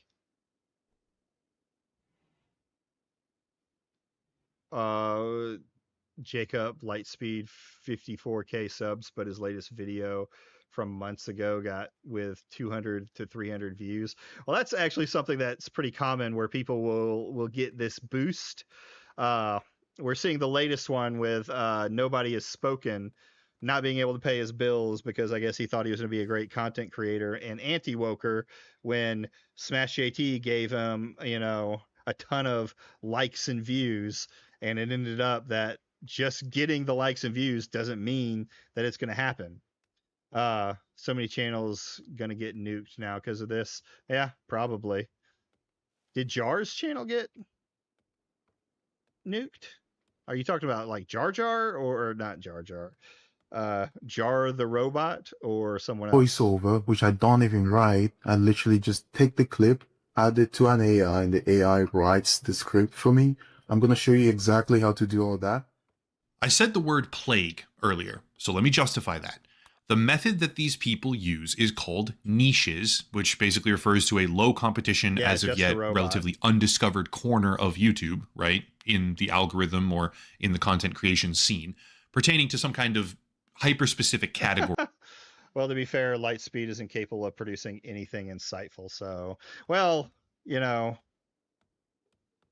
that doesn't seem to matter in the long run of it. I wonder what a lot of these guys are going to do if AI really starts to fall off a lot. Like OpenAI is not looking good with their content. No one can seem to finish these data centers that are going to be needed for these AIs to stay running and stay collecting info. So I wonder how that's going to change the market when it all finally comes crashing down. Typically, it could be astrology or magic tricks or World War II stories, anything really. But once you find this niche on the platform, you basically spam the living shit out of it with AI generated garbage. That is literally the method. Subsequently, because the entire premise of this get-rich-quick scheme is to overrun and spam the content directory, subsequently, once a niche has been initially discovered by one of these losers, it gets covered, or discovered rather, or seen even more and faster, spiraling out of control quickly until there's so many of these people spamming videos, the entire niche itself becomes radioactive. You'll actually see these dipshits complaining about that very cycle. That is, after they try to get rich by selling courses where they teach you how to get rich on YouTube. Because once a channel gets created and makes, let's say, $40,000 by stealing content or spamming AI trash, once the first one gets made, so many other people try to replicate that immediately, they end up destroying the profitability and viewership for that entire subject. The original creators who populated the category before the spamming losers are drowning in AI slop. The bottom feeders doing it for the ads. You heard it happen to a lot of rightoids who use a lot of AI generated images in their videos. I mean, it's what these guys do. They say niches because they're really chasing trends that make a lot of money. They find someone that makes a lot of money, then they just spam it and spam it and spam it until it's not worth any money anymore. Why do I feel that this will be one of those perfect diagnosis of a problem, batshit solution kind of videos?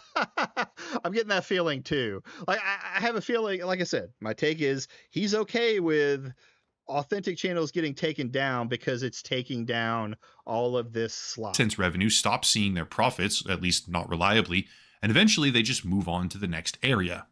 That cycle is happening 24 hours a day, 7 days a week across all of YouTube. Little pockets of greedy spammers are cropping up, cannibalizing a category, and then moving on to the next one like an infestation. And just like many of us warned about a very long time ago, it's wrecking YouTube.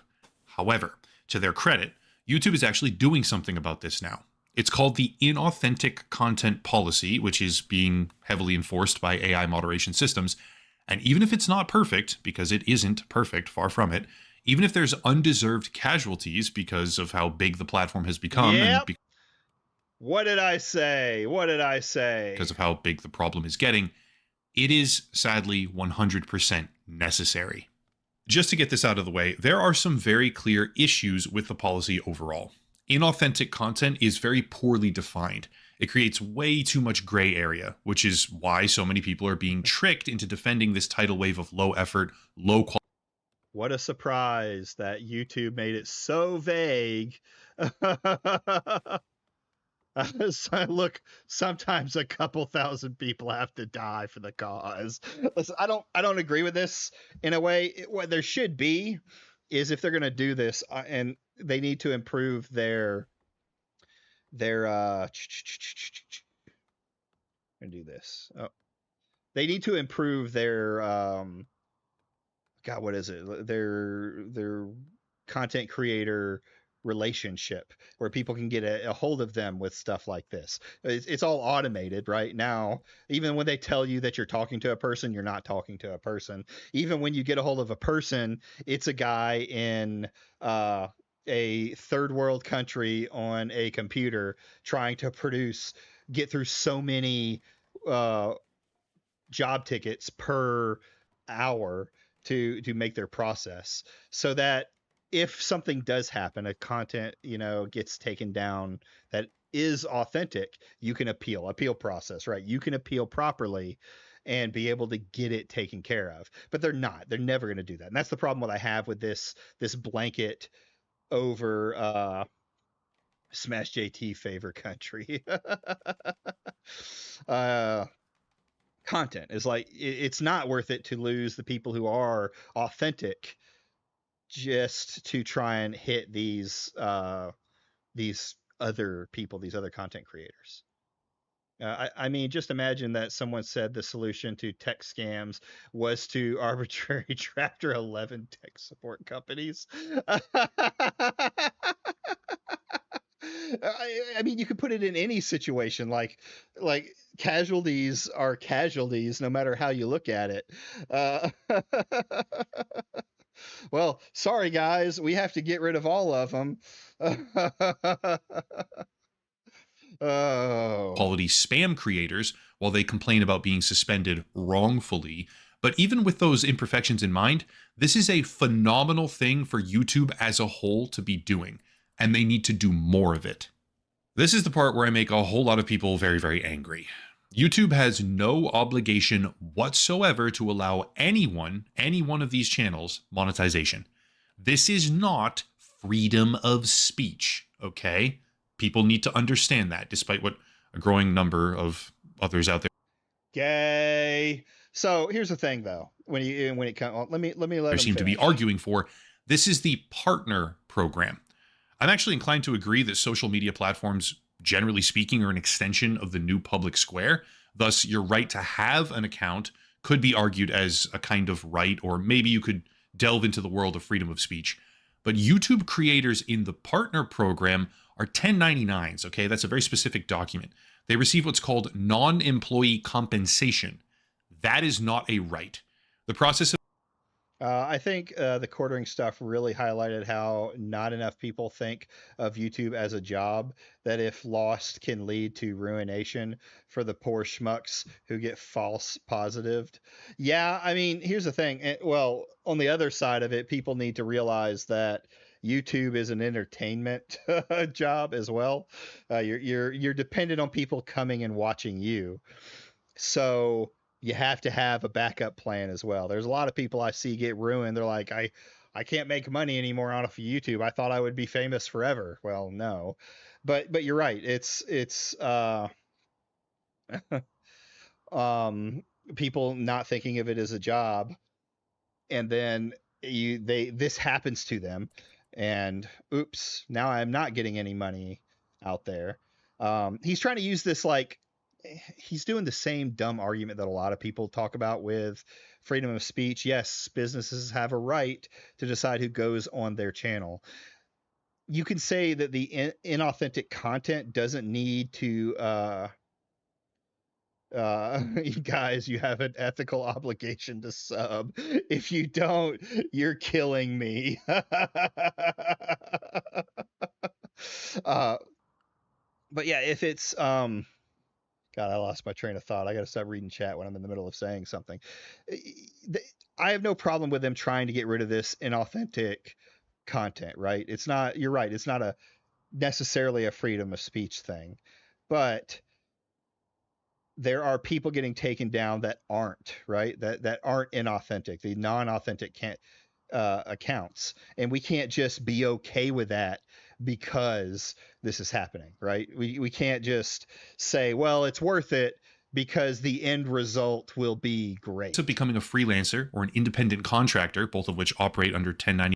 Well, right. It's businesses have a right to put on their platform whatever they want to do. They're probably doing this because most of these places are also botting and the viewers that the ad revenue thinks that they're getting are not actual viewers. 29 similar agreements, and then getting paid for it is no one's right. It is a privilege, nothing more, nothing less.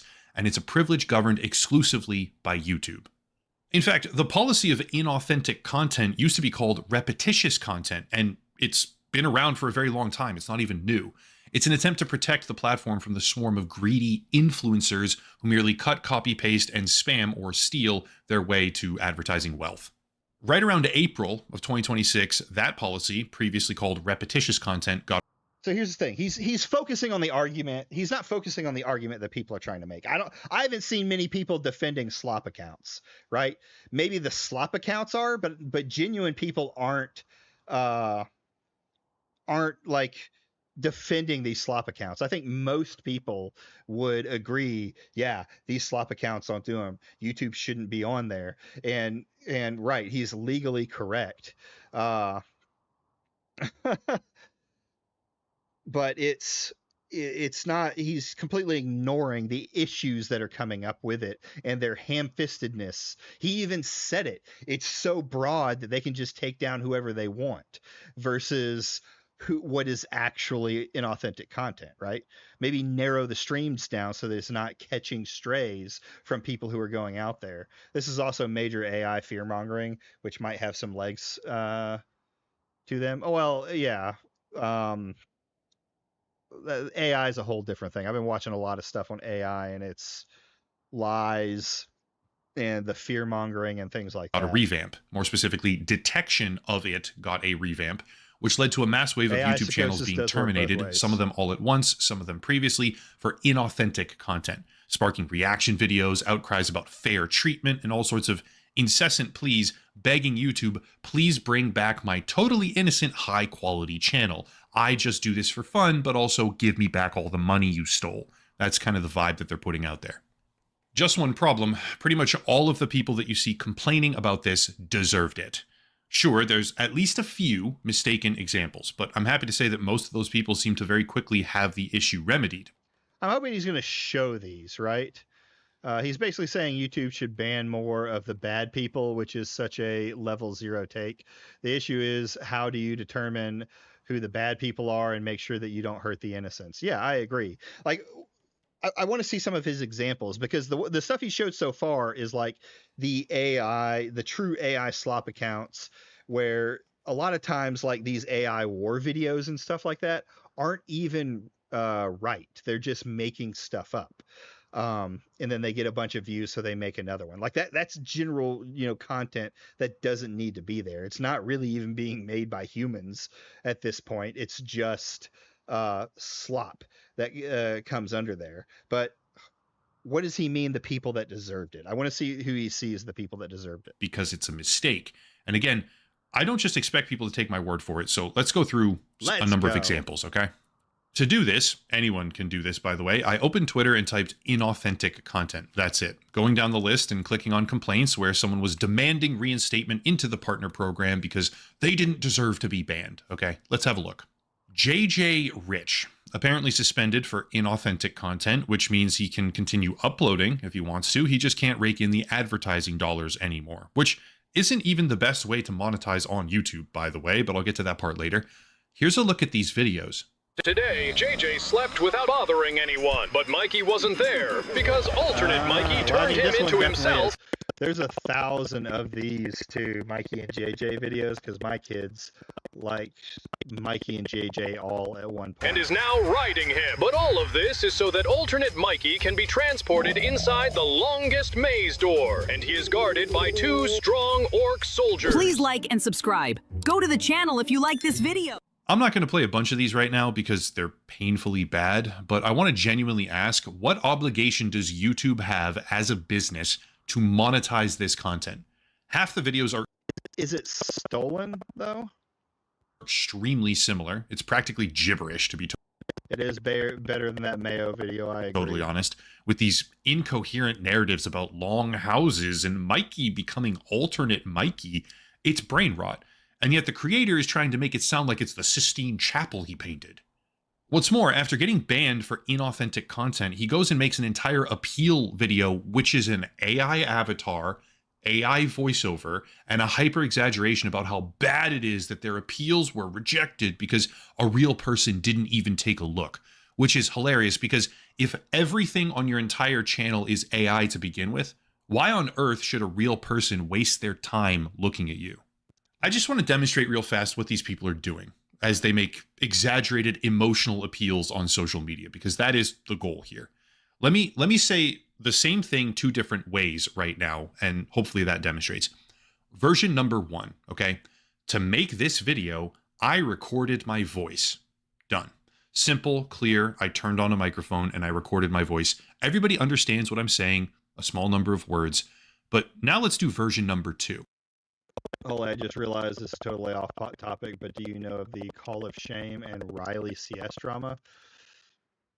Oh, yeah! Call of Shame, that AI slop channel that tried to call Riley a cheater. Riley actually might have been a cheater. Me and Nazmir were talking about this. Oh, Jesus Christ.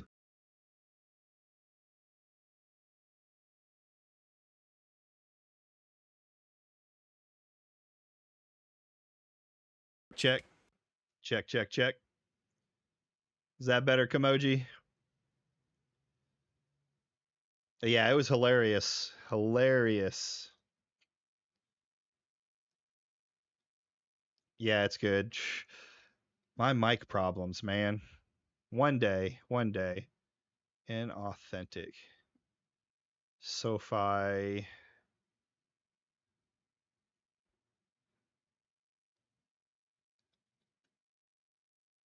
Okay.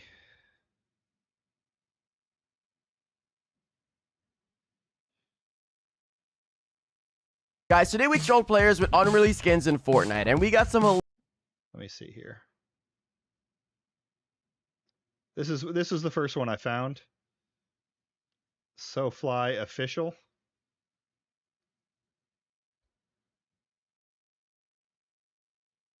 He did one live stream. It's got... Let's see what this is. Hold on.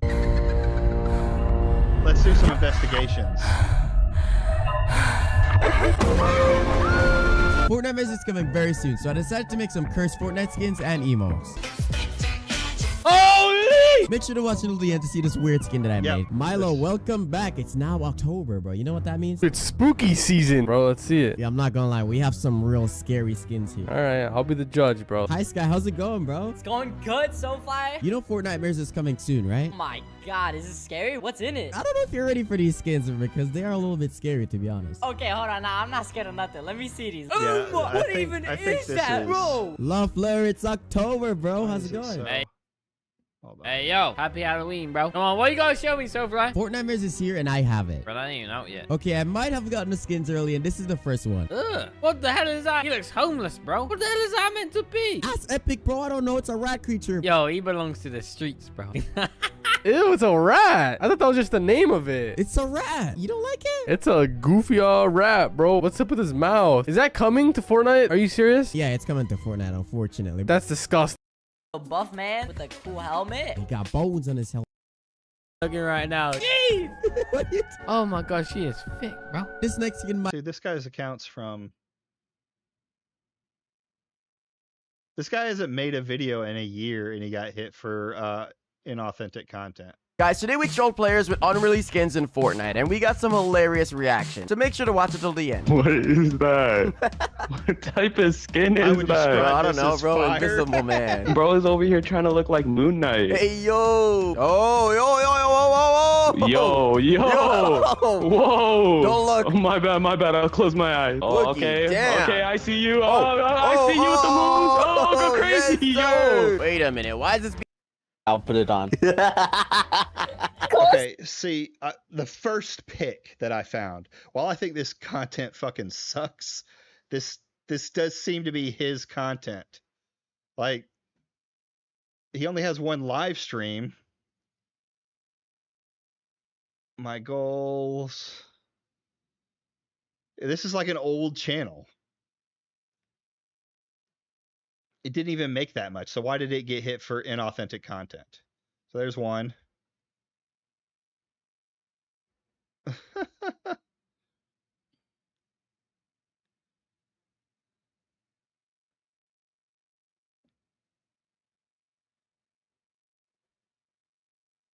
And this is another one. Let's see here. So if you voted for Trump, you don't get to celebrate Cinco de Mayo. Hold on. Is it his shorts? So the thing is, I used to many decades ago work. Anti-Trump. Did you see the Democrats give a standing ovation for the King of England? How ironic. The party that says no kings gave a standing ovation.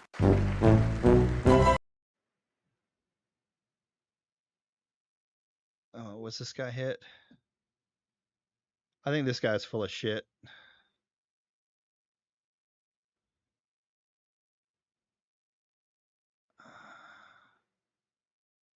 This guy seems like he's lying. He said he was hit for inauthentic content, but he's not showing where he got hit for inauthentic content.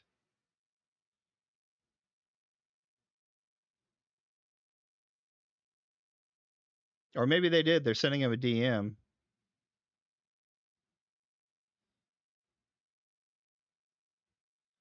So this guy seems to have gotten hit. The second one I found on the road seems to have gotten hit. I mean, it's not just guys. Says my content is inauthentic. Let's see this dude's channel. Ultra Gamer.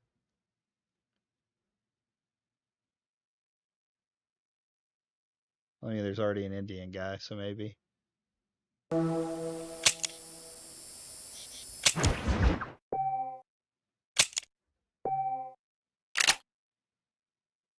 Okay.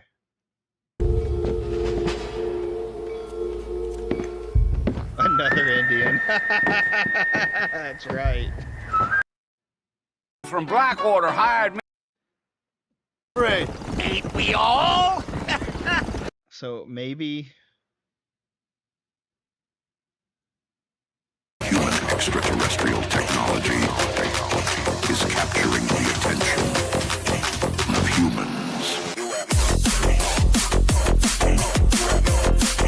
This one might very well be inauthentic.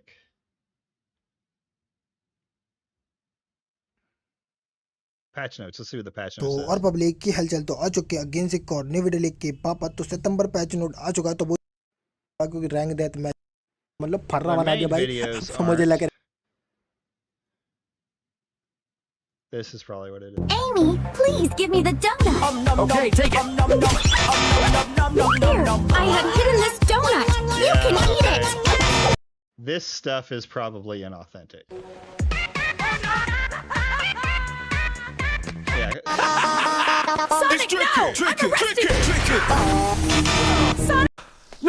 No, please! You can't. Sonic, stop! Sonic, stop! It's tricky! Come on, get on up!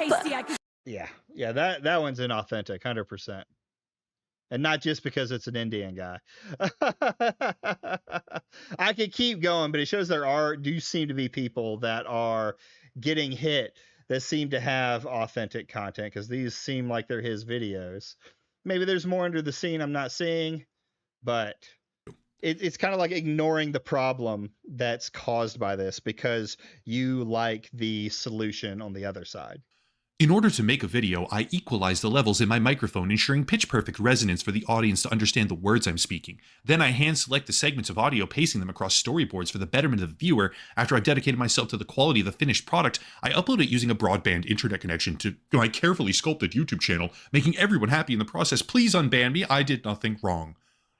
Which one of those two ways of saying the same thing are more accurate? Here's the cold, hard truth that not a lot of people want to talk about, because there's this concept of solidarity on YouTube where if anybody gets banned, big bad YouTube is to blame, but that's not how I see this particular issue. Here's the truth. Just because something takes time doesn't make it authentic. Just because something can be described in a complex, fancy way doesn't make it valuable. And when you're talking about a creator who makes borderline gibberish Minecraft AI voiceovers, the fact that they're undesirable for the purpose of running advertisements kind of starts making sense, doesn't it? Big brands don't necessarily want to be attached to brain-dead children's content who are parked in front of an iPad or whoever else is actually watching that garbage because it's wasted advertising. They're not buying anything. So content like this, even if it is still technically advertised on after being suspended from the partner program, content like this is a liability for YouTube. This creator is still capable of posting. How far does this go though? Like, yes, I get it, the AI slop stuff and things like that.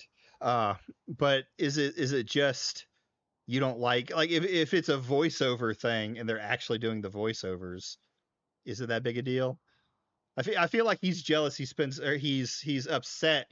He spends so much time on his videos, and then these guys make millions of dollars off of it.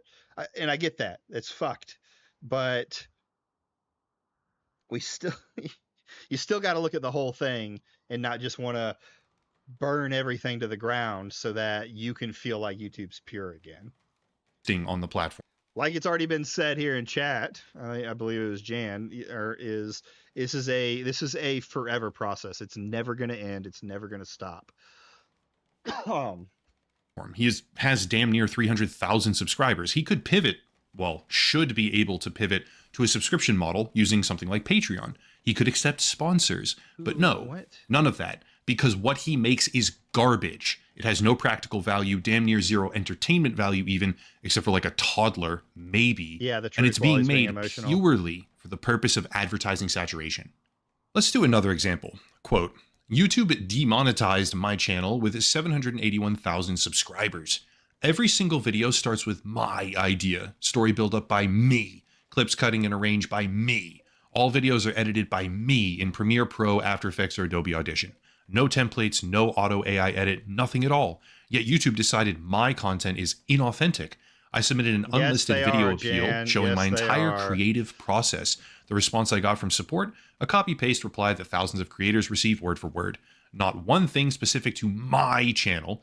There are so many creators who put so much work into what they do, only for YouTube to push them away. I didn't start Light Movies X for the money. I started it because it's my passion. 781,000 people subscribed because they genuinely love the content. That's not inauthentic. That's real. At Team YouTube, I'm not asking for special treatment. I'm just asking for one real human to actually look at my channel and my appeal video. 24 days demonetized and counting. End quote. Wow, it's all about him because his videos start with his ideas and story building that he thought up, right? No, wrong. This channel is entirely devoted to posting clip edits and short form segments ripped out purely, right, from a different very famous streamer named iShowSpeed. Right? Nothing on this channel is original whatsoever. I think you could have just the said person almost certainly has no legal claim to the underlying IP. They simply take a few seconds of a famous creator, they slap AI subtitles on it and some music, also more than likely the music that they don't have a license for either. And that's it. Then they monetize this. I don't know. Music's kind of hard to not have a license for in a lot of ways. Like there's tons of like companies that the music industry owns that just goes through slapping stuff down. YouTube's pretty good at it too, but I guess maybe. This person's channel is allegedly the same size as mine, almost 800,000 subscribers, and yet the prospect of being demonetized is being treated like the end of their ability to do something that they, quote, started because it's their passion. They didn't start the channel for the money. Except they can still post all they want if it's their passion, but all they care about is the money. Yeah, right, okay, sure. Like, this person's such a joke. Another example, Pyar Desh, where someone is ranting and raving about the nasty legal loophole that YouTube pulled. But let's see what this super high quality stuff is. Legal loophole. Such a big eagle. Asmongold is like a category of his own, mainly because he is successful. He's a bigger problem than they are, so to speak. Well, yeah, and it's because he's relished, like he's built this group of followers who will just listen to his every whim, no matter how retarded his takes are. They're like 14-year-olds, an army of 14-year-olds that are out there. So everyone tries to get under him, even when they're not, the 14-year-olds that watch him. Like Smash JD doesn't watch fucking Asmongold, but he will more than bring up a video that he thinks he can use for monetization on it. And that's kind of why Asmongold has become a channel that people want to clip and make money off of. What is this? OH, no, this is a very big problem. Hello, Nepal. Yes, brother. Please read this. Nepal and Vietnam, I am coming back to take revenge. Your mysterious creature, ha ha ha. I am not able to understand how he got saved. Leave him now, think how should I kill him? Let's talk to Mongolia about this. True. Well, you say that, Vincent, but apparently Cade, even with his boost, is not feeling as popular. Like I've seen him complaining about YouTube and the algorithm. They're not pushing his content because of what he does and all that fucking jazz.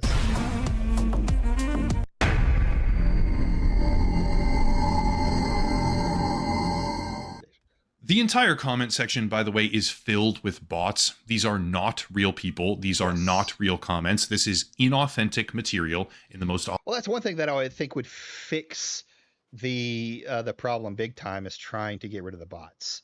But it seems to be an endless task. Like you said, it's whack-a-mole when it comes to this. Because if you get rid of the bots and it shows that the channel isn't as big as it is, it won't get the growth in the algorithm, and then it'll stop it all, right? I'm not an IT guy, and I know it's an impossible task, but we could start there too. They don't seem to be doing much in the realm of bot sweeping. Maybe it's because there's a lot of content creators that bot. Obvious way possible. And I'm already sick of going through all this, so I won't do any more. But the channel has 450,000 subscribers. If even a tiny fraction of those people were real, the genuine support of what they do for content, right? If anybody actually cared about what they're making, they could pivot to a Patreon model or locals or Subscribe Star. I don't care which one, there's 100 of them, and they would likely make even more money than they do right now with advertising, because the concept of being attacked by big bad YouTube, if you actually have a support base, rallies that support base behind you. But they don't, because they make trash and they don't actually have real people watching them, because it's all an advertising grift. Any of these channels that I just gave as examples should, keyword should, have the ability to bounce back from this and keep earning money through affiliate deals, sponsors, monthly memberships, etc. But they're not, because they make the lowest common denominator of content for the lowest common denominator of people, leading me to the necessary question, why is YouTube expected to give them advertising dollars? What reasonable expectation... So it's about the pores, is it? Do we collectively have that a business should somehow be guilted into serving advertisements from their paying clients on AI slop, low effort spam, and garbage where the collective normative response for anyone who sees it is just rolling their eyes, okay? The stuff that these channels make, and they're freaking out about being demonetized, not even banned from the platform, just demonetized from the partner program, the stuff that they're freaking out about, when you see it, you'll roll your eyes and you'll click away as fast as possible because it's trash. I have not seen a single legitimate argument yet at all as to why these channels actually deserve to be monetized, beyond the rules are unclear, which is true, by the way, but to that I say, make them clear, and then make them even more. If you remember, the government secretly owes you $6,400 ads with an AI voice of Joe Rogan, Dr. Phil, Andrew Tate, and Ben Shapiro. Yes, those were real back in the 2023. Restrictive. YouTube was built way back in the day on top of individual people making... That's right, Vincent. Real fucking grifters do live streams. We don't have to do all of that video editing and and coming up with ideas. We just pop a video game on in the background to keep the 88 kids' attention up, and then we watch whatever video we want to watch. Truly unique individual pieces of content, and that is amazing, okay? It's the roots of the platform, it's great. Over time, a massive amount of the content being uploaded has shifted and become derivative, which is also fine to a degree. But the advent of generative AI, we're talking 11 Labs, ChatGPT, Claude, Gemini, all these different LLMs, the advent of generative AI is gasoline on what was already kind of a raging fire. YouTube is absolutely drowning in garbage bullshit. And the honest effort to curb that, as imperfect as the effort is, has to be understood as necessary, not evil. At least not this time. They have to do this. Echoing the title, YouTube should demonetize even more channels and faster, because taking someone else's work and feeding it through ChatGPT with a fake voice on top afterwards is not worthy of compensation. You don't deserve to earn money for doing that. Taking someone else's content and posting clips of it with AI subtitles is not transformative, all right? Putting a song in the background and these weird, like, hyper-utilized AI subtitles, like feeding it through a program, that is not transformative. And the people that migrate from niche to niche to niche, spamming it into oblivion, are literal parasites. I'm not saying they should have their accounts removed entirely. I'm saying they shouldn't be paid to do that by YouTube advertising. And as soon as YouTube stops paying them, they just disappear regardless, okay? It was not their passion. It is not something that they actually want to be doing. They spam the platform into the ground and everybody else around them suffers. So get rid of them. I have no sympathy. Ultimately, taking any sort of pro-YouTube position in the midst of a demonetization wave seems like a very stupid thing for me to be doing, but I'm choosing to do it anyway because the ban wave is a net positive good thing. I sincerely wish that every single... It's a net positive. Like, I get it. I don't like these AI channels. I want them all to go away too. I think the use of AI to, like, build your channel upon and things like that are a problem, right? There, where it's just stuff getting slapped together by these overseas companies and putting it out in most. And, you know, obviously they're all botted. They're all inauthentic, if you want to say.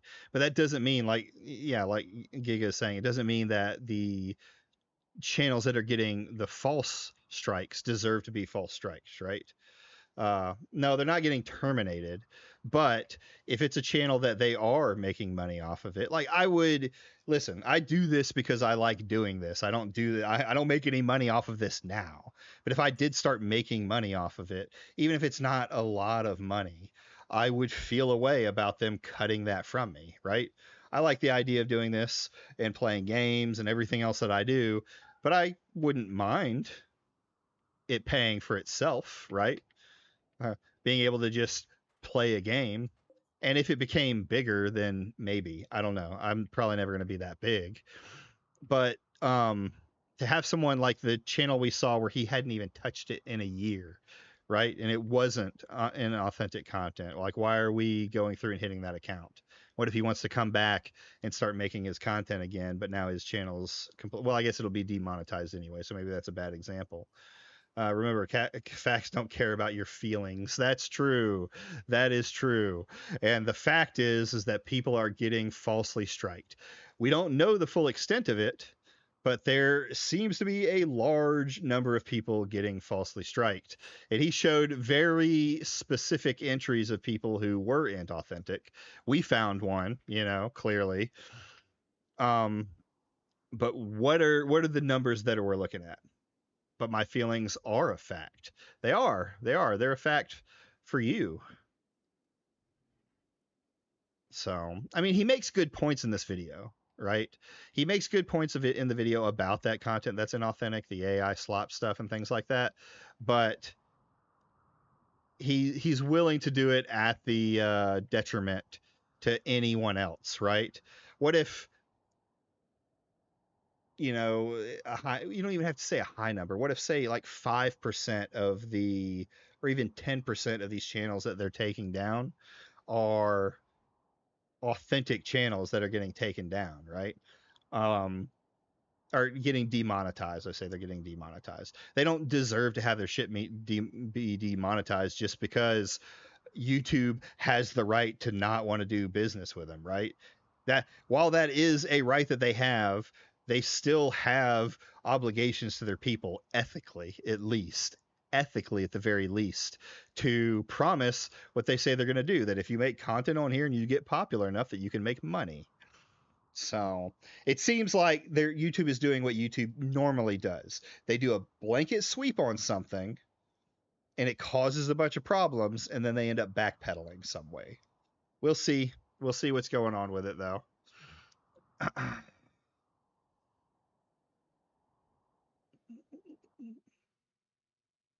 Whoa. Boop. So that's the video. I'll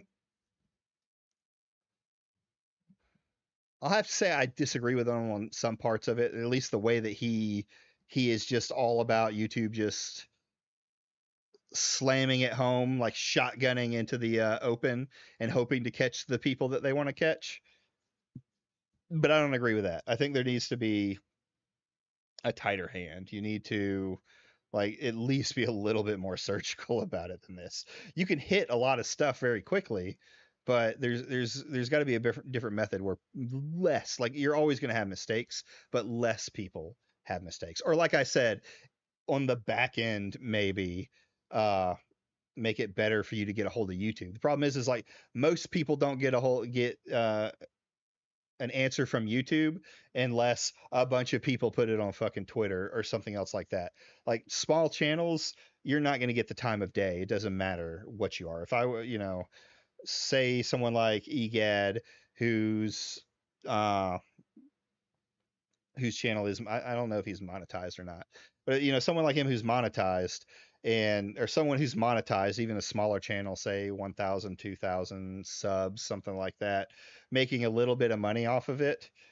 If they get demonetized, there is no them getting a hold of YouTube.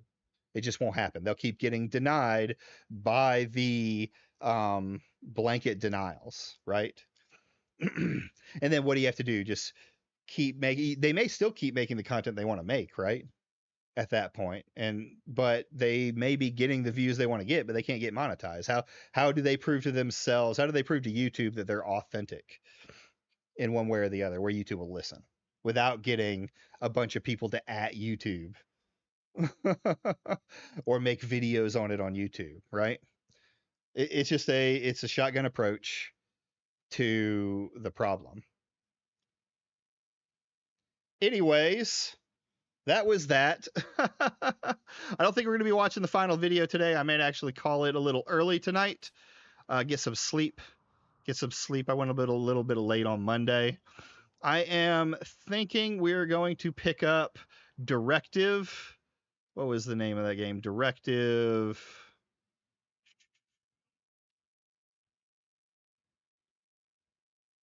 820. And we're going to do it's got mixed reviews, but pretty much all of those Supermassive games have got mixed reviews. And do a little bit of a finding of the woke on Directive. I like horror games anyway, so it'll be interesting to play. If you haven't yet on the way out, go ahead and like this stream. If you enjoyed the content, just like Jan did, you hit that little subscribe button, helps me out. Working on getting to my 500 to get my inauthentic content authenticated and hit that 500 goal that I have for this year. Also, I do have my Discord. If you have anything you ever want me to watch, go down into the link below, jump into the Discord, put it in Feed the Pig. That's where I find the slop that I want to like and enjoy, and go from there. That's what I like to see, Jan. I'm glad for the endorsement. We're happy to have you. I will be flagging Mayo on his behalf shortly. Do it. Go for it. But thank you, everyone. I will be back on Friday. Y'all have a wonderful evening.